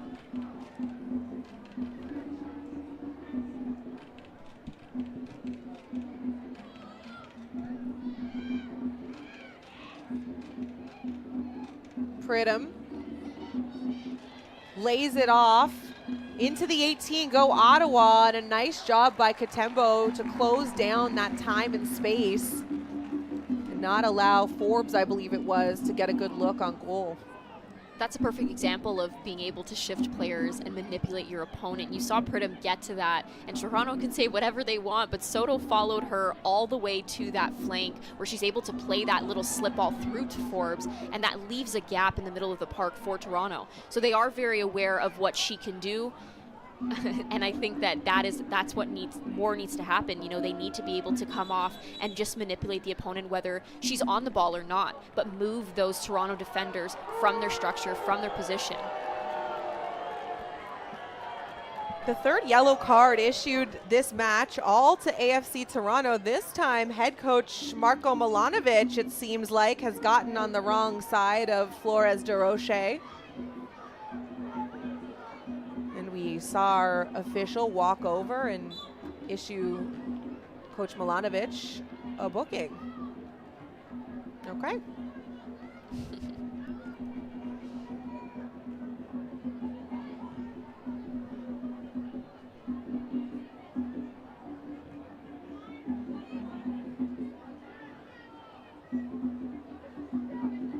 This is NSL Week 13. AFC Toronto taking on Ottawa Rapid FC, presented by BMO. In this unfortunate moment as we see Barnett down for the second time this match, but this time she looks like she's in significant discomfort as the training staff surround her and make sure that everything's okay.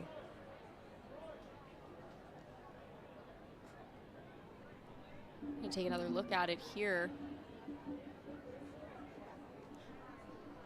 It looks like she might have caught the foot of Downing as Downing was attempting to, or the knee potentially in the head there. Yeah. As Downing was attempting to get to that ball. You see Downing immediately feel the knock, check to see if she's okay. Unfortunate series of events.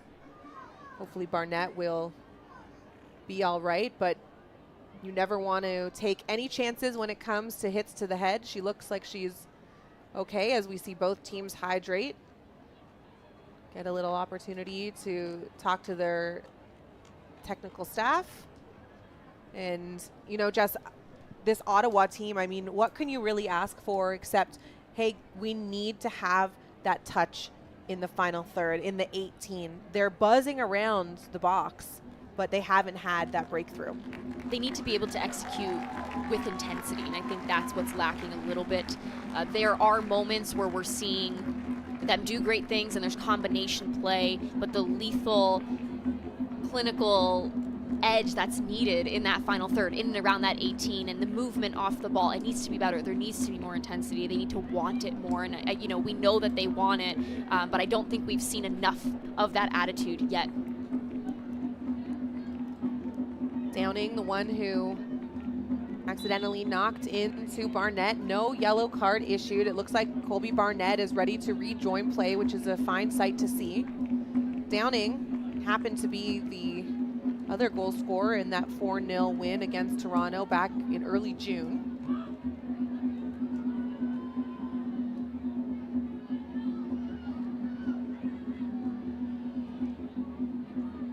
Tembo has Hunter, that's blocked. Defense reading that pass the entire way.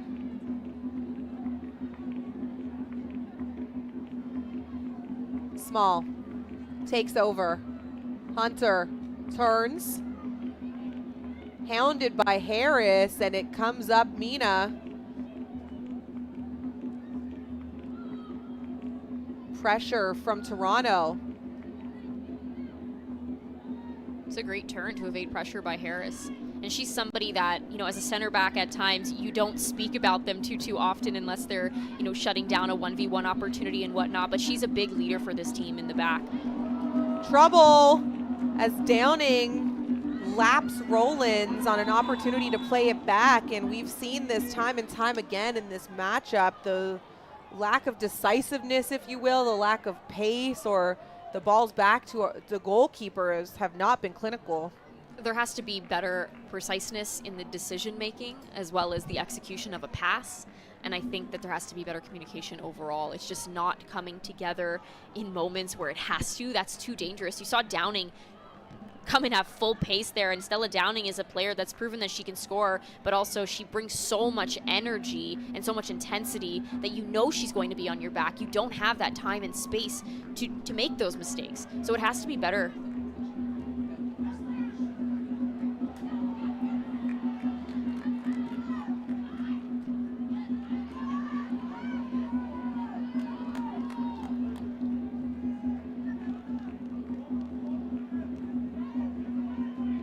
Downing absolutely motoring around the pitch. That energy that you talked about on full display here. Pressure coming. Downing sells out, turns the ball over, but who else? Emma Regan slow and steady taking over and regaining things for AFC Toronto. That was great timing by Downing. She saw that, she read it, and she timed it perfectly to be able to get there at the exact same time that the ball was about to touch Roland's feet. It looks like Roland's might have got a bit of a knock from it. But again, from a defensive standpoint, that's exactly what you want. She started further back, she brought the intensity and the energy, and she timed that to a T to be able to win that.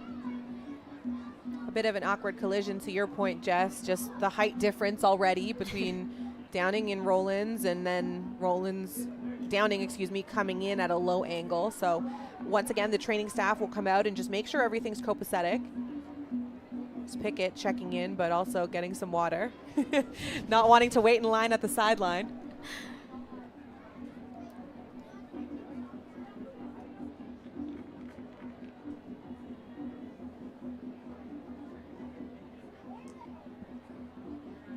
'67th minute here in the second half at York Lions Stadium. Toronto up 2-0 on Ottawa.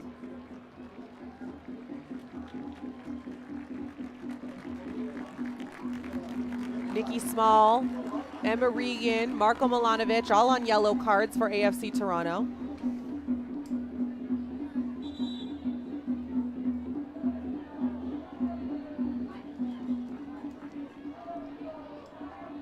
AFC Toronto going to just simply play the ball back.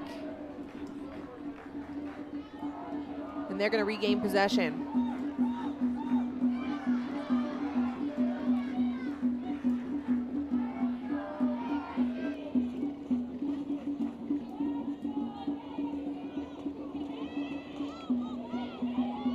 Desiree Scott on the ball, gives it back to Harris. Mina plays it off to Belzile. Battles Regan for it. And it ends up on the foot of Pickett. That was a great ball through by Liv Scott, I believe, who found Mina, who's just sitting in that channel. Opportunity for Ottawa, and that skirts just wide of the face of goal. And coming in and making an impact, Florence Belzile, is exactly what you want from your players off the bench in the second half. It's a great ball through again by Gibson, and she finds Belzile, who attempts to strike this on frame with her left foot, but it's a great run through, and we've seen her, I believe that's the second or third opportunity she's had since she's come into the game and making an impact, as you said, Ashley, in that final third for Ottawa so far.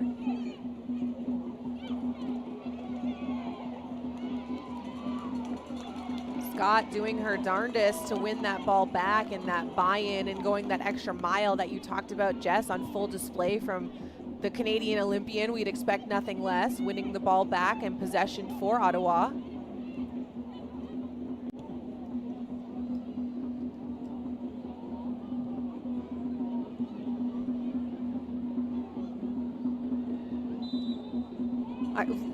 It was on the tip of my tongue. Oh, Small got away with another one. But Flores de Rocher was on it, waited for the advantage to be gone for Ottawa, and now looks like Katembo just needs a little bit of an assist with a leg cramp.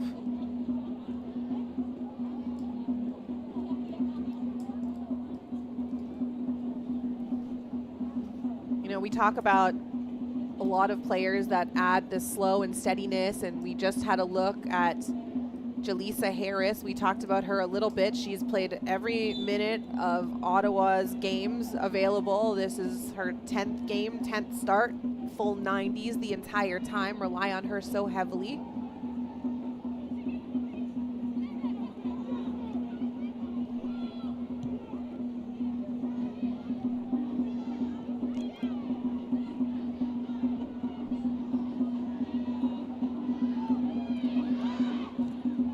Ottawa in hot pursuit, but a nice job by AFC Toronto's defensive line to clear that. Momentum swinging. It ended in Ottawa's favor at the end of the first half, and they've managed to regain it here.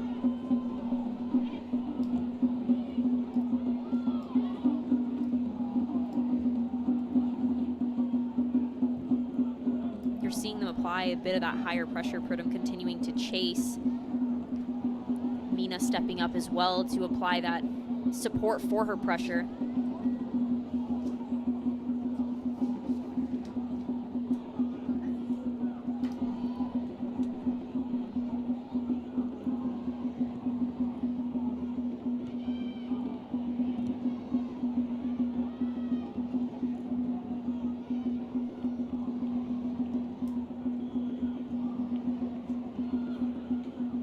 Toronto still up 2-0 on Ottawa. It's Kaylee Hunter's night. She has a brace as we're in the 72nd minute here at York Lions Stadium. AFC Toronto in pursuit of their 4th straight win, which would set an NSL record.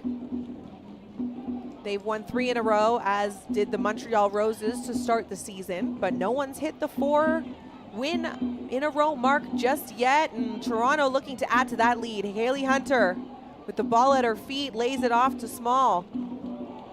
Hunter receives it back just at the edge of the 18, defended by Harris. Tries to cut down to the touchline, and Harris does a wonderful job of displacing her.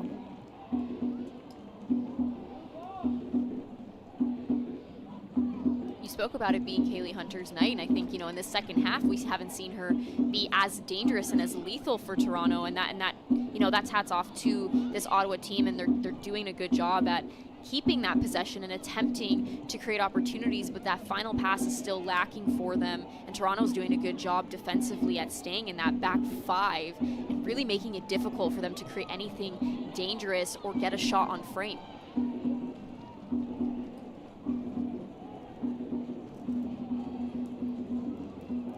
Tembo's downhill with steam. Offside.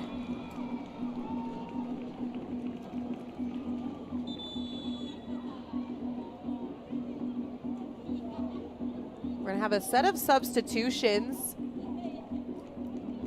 for Ottawa.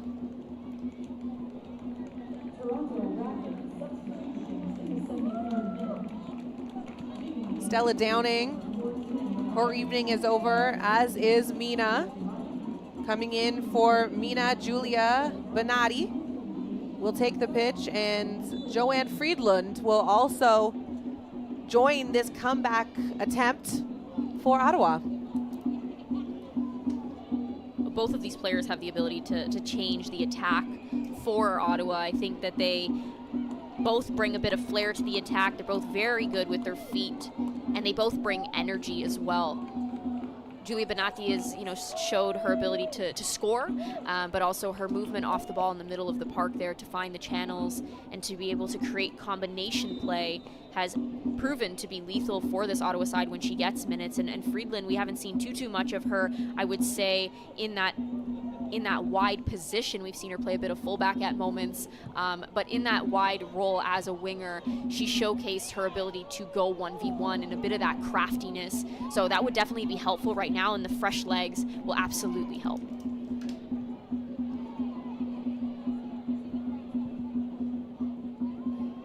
Friedland has an assist in the 3-1 win against Calgary in the last match for Ottawa before we hit the international break.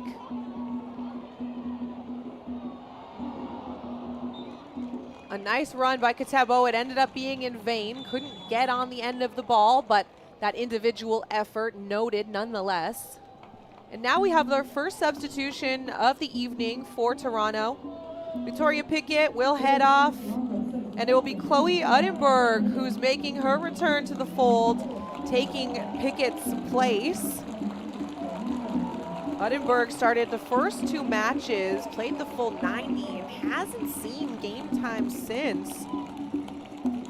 So this is a big moment for Chloe to demonstrate how she can contribute to this team. As somebody who's played against Chloe Uddenberg, it was quite shocking to see her in that back 3 role. Initially, I've always known her to be more of an attacking mid, and we're seeing her come in for the first time in that midfield role. And she is a player that is very good in the attack. She has a very good IQ. She knows exactly where to be when she doesn't have the ball, and she's very hungry. So it's great to see her get into the mix as a midfielder.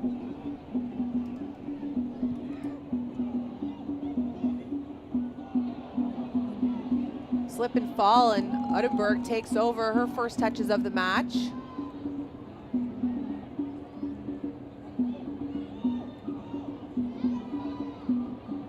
Belzile, speed on the left side of the pitch. That cross opportunity doesn't have too much on it, and some frustration for DB Pridham. Pulls down Soto in the box and acknowledges her wrongdoing to the officiating staff and keeps it pushing. Those two have been battling all evening. And as a defender, you have the striker getting frustrated and pulling you down in a spot on the pitch where really it's not going to have any advantage to them, because that's going to get called 10 out of 10 times. Absolutely.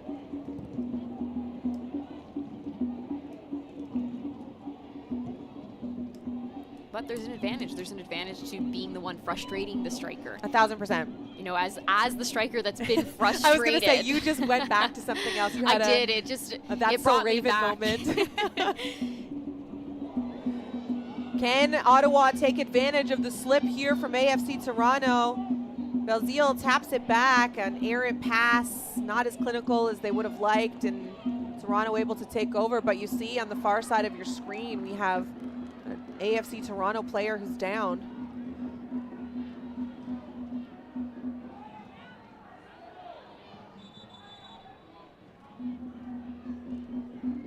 Kayla Hansen, she blew a tire on that ball that allowed Belzile to go down the left flank, and now she's taking a moment before she's able to get up here. AFC Toronto substitution in the 78th minute. Leading the game is number 17. Hoping that, you know, she's okay, as those non-contact injuries are always scary. In the meantime, while we wait to see the result of this medical timeout, Katembo's night is over, and I have to say she has been fantastic in this opportunity here to start for AFC Toronto. I thought she had a good showing today. She obviously went from getting some minutes as a starter at the beginning of the season to not seeing as much time. So for her to be able to step up and put out a good performance, we know that she's somebody that loves to bring energy. She's very quick. She's got pace, and she loves to bring the intensity. So we saw that from her today, and there's not much more you could ask for. She played her role, and it's great to see that she was able to get those minutes and do well with them. Waiting for the opportunity, played 28 minutes in the last 2 matches, more than her last 6 combined, is Katembo, and now Aoi Kasaki is going to join the fold as Hansen gets to her feet. A little bit of a limp favoring one of her legs, and it's Kazaki who is now making her 10th appearance. She started 3 games for Toronto, 1 goal, 1 assist, scoring back May 11th.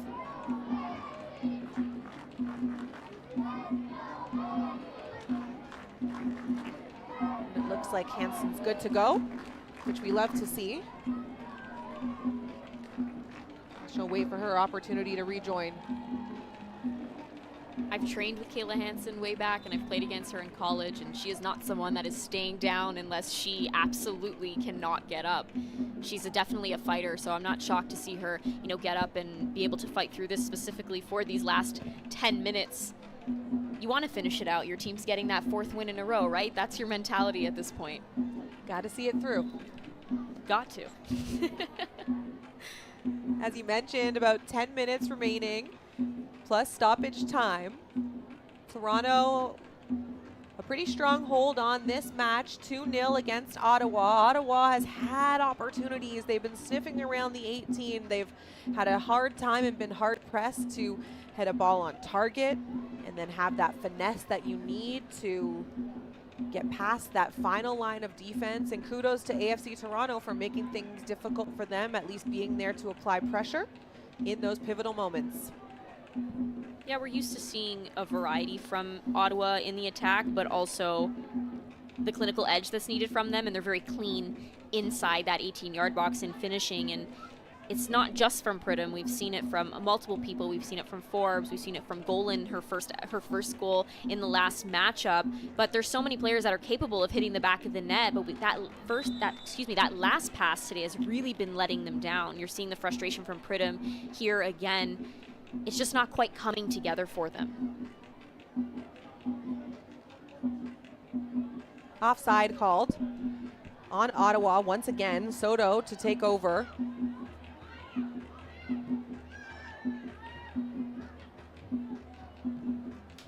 Barnett splits the D, looking for Hunter. Nice job by Regan to avoid the slide tackle, take over and get it to Small. Small downhill is not something the defense wants to see.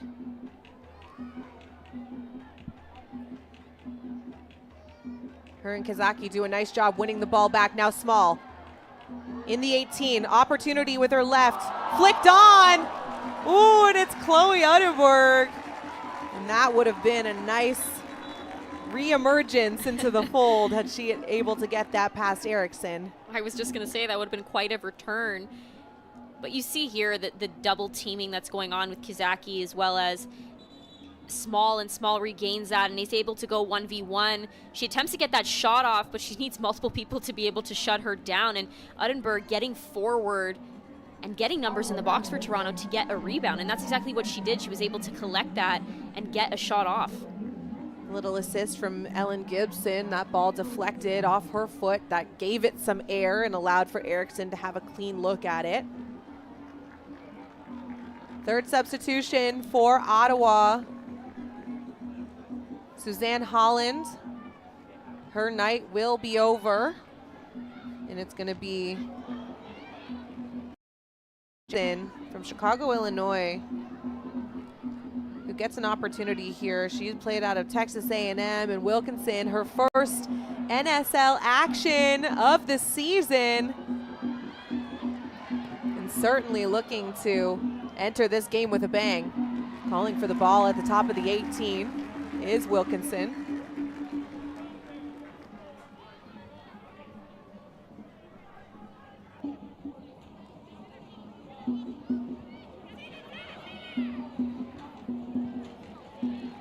Nice save by Barnett. Throw in only for Ottawa. 7 minutes remaining in regulation time. Offside. Once again, the Rapid have got to be so frustrated as you see Pridham once again in disbelief that this cannot be my life right now. But this is where you have to keep yourself cool, right? You have to keep yourself level-headed. Absolutely. You can't let it get the best of you, and I think every player has been there where they just let it get the best of them and they can't believe that this is happening and nothing is quite going your way, even though the buildup is there, and you want to make something happen and it's not working. But in these final moments, you have to be able to be level-headed and just do what needs to be done, which is to continue to bring the intensity and the quality. And if it doesn't come, it doesn't come, but you have to be able to focus on things you can control, and that's the intensity and the attitude that you bring to these final moments. You cannot abandon your principles. It's a great point. And time is ticking down now for Ottawa. All right, fans, tonight. Don't be surprised if we start to see a little bit of gamesmanship from the Toronto side, taking a little longer to throw the ball in, taking a little longer to get those free kicks off.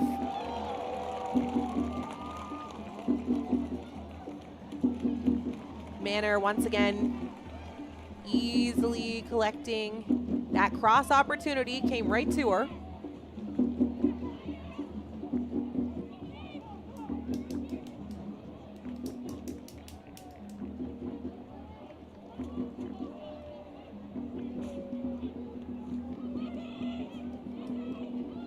Pressure, Uddenberg on Scott.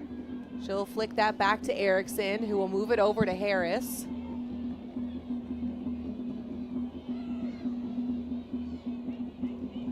You're seeing the numbers that Ottawa's getting forward. They're giving it their all. They want to get on the board here, so they're applying pressure. They're bringing numbers forward. It also looks like they might have shifted to a 2 up top here.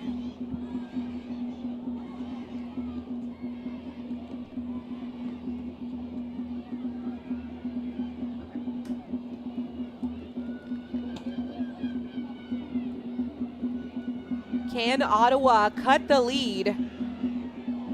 Pridham bumped down in the box by Rollins. Manor once again able to smother. Calling for her team, move up, move forward.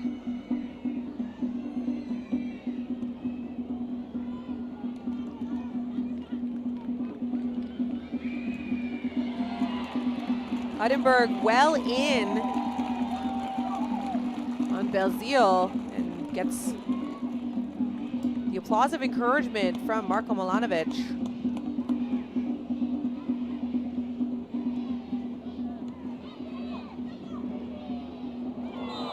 Physicality and that frustration potentially boiling over. Gibson really rips down Kovacevic.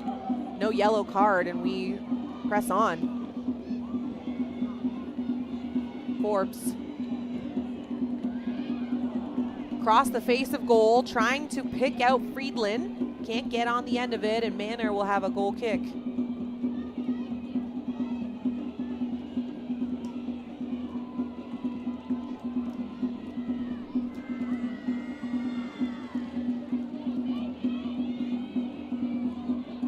Great performance by this AFC Toronto defense, their back line, and then everybody else who has to track back and help those 3 that are situated across at the 18. They're going to be so happy with this performance. Really neutralizing DB Pridham. Forbes hasn't really been a factor aside from the goal that got called back. Offsides abound. They wanted to take care of the offensive threat that was posed to them last time, and they didn't do a very good job at handling, and I would say that they absolutely shut it down this time. Yes, there's the fact that there was a lack of preciseness from Ottawa with that final pass, but aside from that, a lot of times Toronto had the numbers in and around to shut it down, so there potentially could have been a better execution from Ottawa and a goal. But I would say overall, Toronto definitely stuck to their guns defensively, and they've shut them down. Uddenberg gives it up to Hunter. Hunter's jostled from behind. No penalty called, no foul called.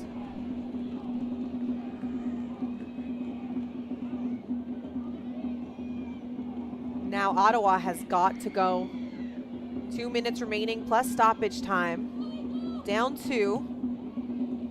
And you're seeing it. You're seeing both Friedland as well as Forbes get high and wide, and you're sort of just sitting back. They're sort of just sitting back with both Harris and Scott, who shifted more into that central role. You have Gibson dropping into that flank to be able to provide an outlet. Scott being aware of the defensive work that needs to be done, but Ottawa is absolutely pushing their numbers forward and trying to get numbers on the back line. A bit more frustration shown there by Forbes. It's unnecessary, and it's hard, again, to stay level-headed, but it needs to happen. And you see the frustration in response by Manor saying, hey, we can't have that. That's a two-handed push on the back from Forbes in a situation really where there's, well, I would say there's never a need for something like that, but especially in that case, the ball is bouncing to Manor. There's no play to be had.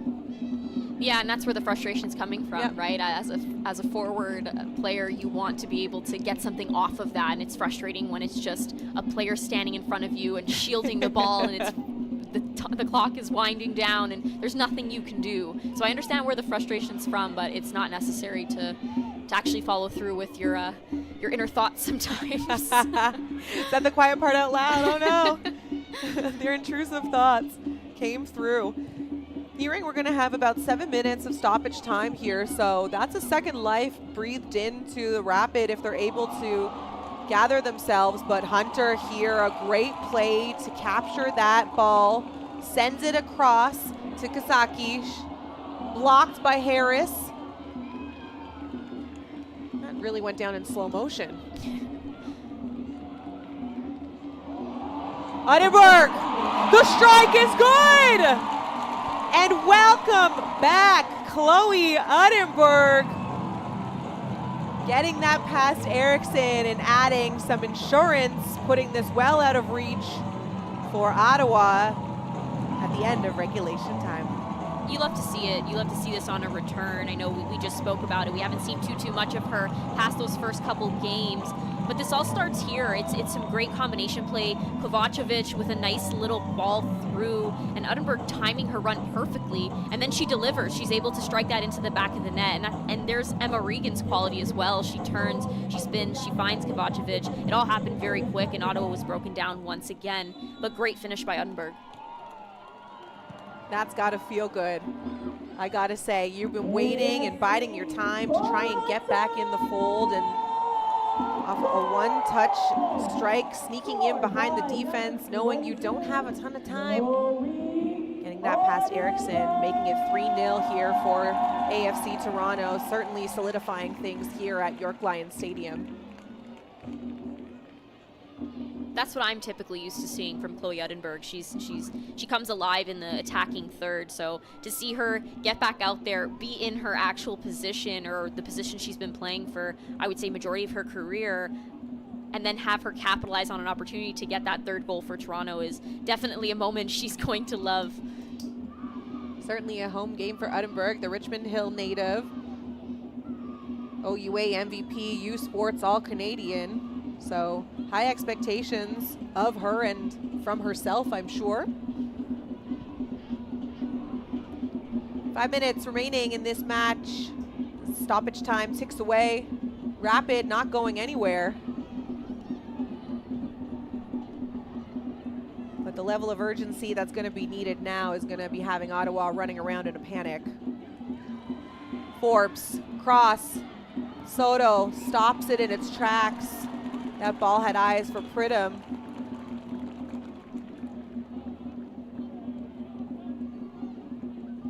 Three is a lot to come back from, but I think that now the most important thing is just ending on a strong note. You have to be able to give it your all to that final minute. Maybe you get one, maybe you get two. We've seen teams turn it around quite quick in, a couple minute difference, and 7 minutes is a lot of time to work with.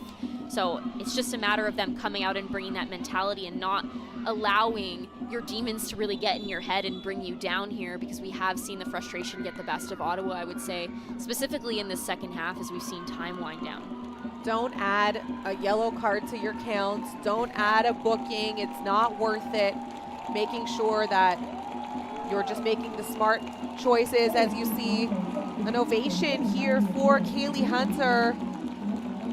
She started off incredibly strong. She was able to score a beautiful goal to make things 1-0. And then advantageous on the second one. And what else can you say about her game? Because she has been fearless.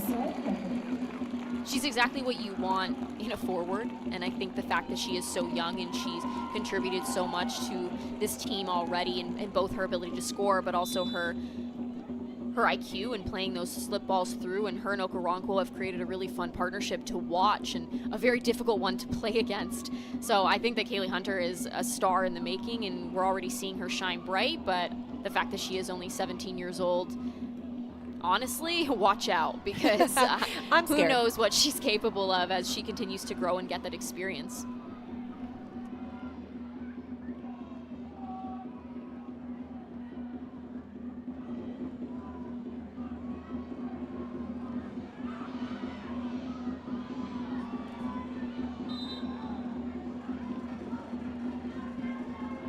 Coming on for Kaylee Hunter is Melissa Kekic. She's going to play out this game for the remainder of time here. And again, every single moment that you get to showcase yourself in front of the technical staff for the team that you play on is an opportunity to get more and more playing time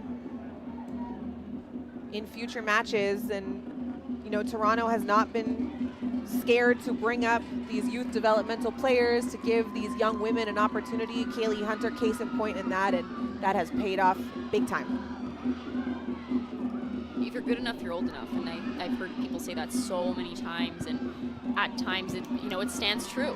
And Kaylee Hunter is an example of that, and you never know who you're going to find when you give these young players a chance. So it is definitely great to bring them into the environment and give them an opportunity to compete.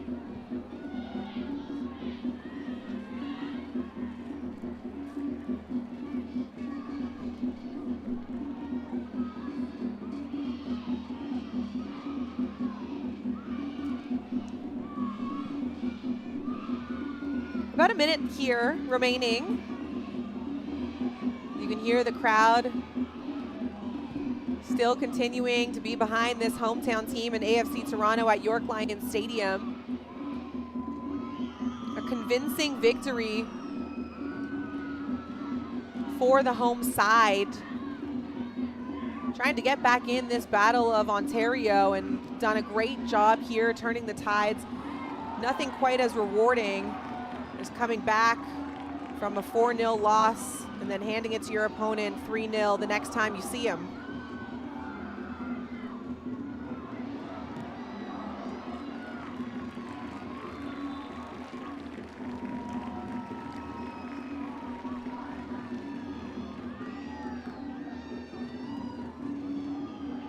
Look here at the U17 youth international player from Hamilton, Ontario, who just came in the game, number 35, Kekic, drawing that corner.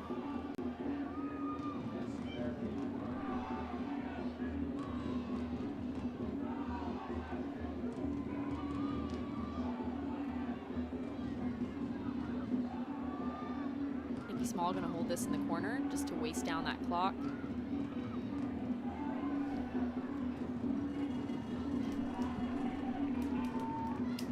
It's all just formalities at this point. We are at the end of stoppage time. And AFC Toronto are on the precipice and the cusp of setting a new NSL record, 4 wins in a row.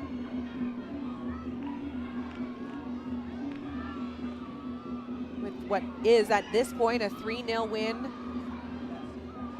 against Ottawa.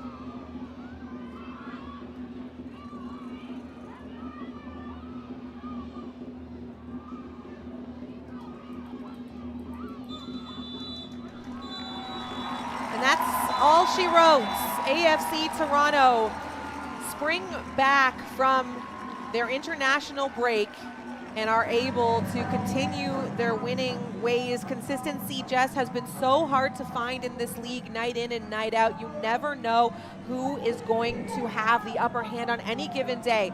And so for AFC Toronto to now win 4 in a row, as you see Chloe Uddenberg getting hugged by every one of her teammates for that 3rd goal she was able to pop in.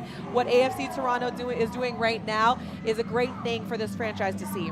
And it's hard to find consistency because it speaks about the quality that the league has and the teams that you're playing against. So we've seen a team like Montreal dominate at moments and then have a bit of a spell there where they were struggling, and we've seen Toronto start off struggling a little bit to find those results, and now they're the team that has, you know, 4 games in a row, 4 wins. So it is definitely speaks to the quality of this league, and it's great for Toronto to see them finally find their footing. A little bit of a chippy one here as we take a look at the tail of the tape. That possession number balanced out a little bit more, but Ottawa still had the advantage. They committed more fouls. The shots were close, but standing out to me, Ottawa, to your point, Jess, earlier, unable to have that precision around goal. Just 1 shot on target to Toronto's 5. 3 goals for the home team. Unable to find the back of the net were Ottawa.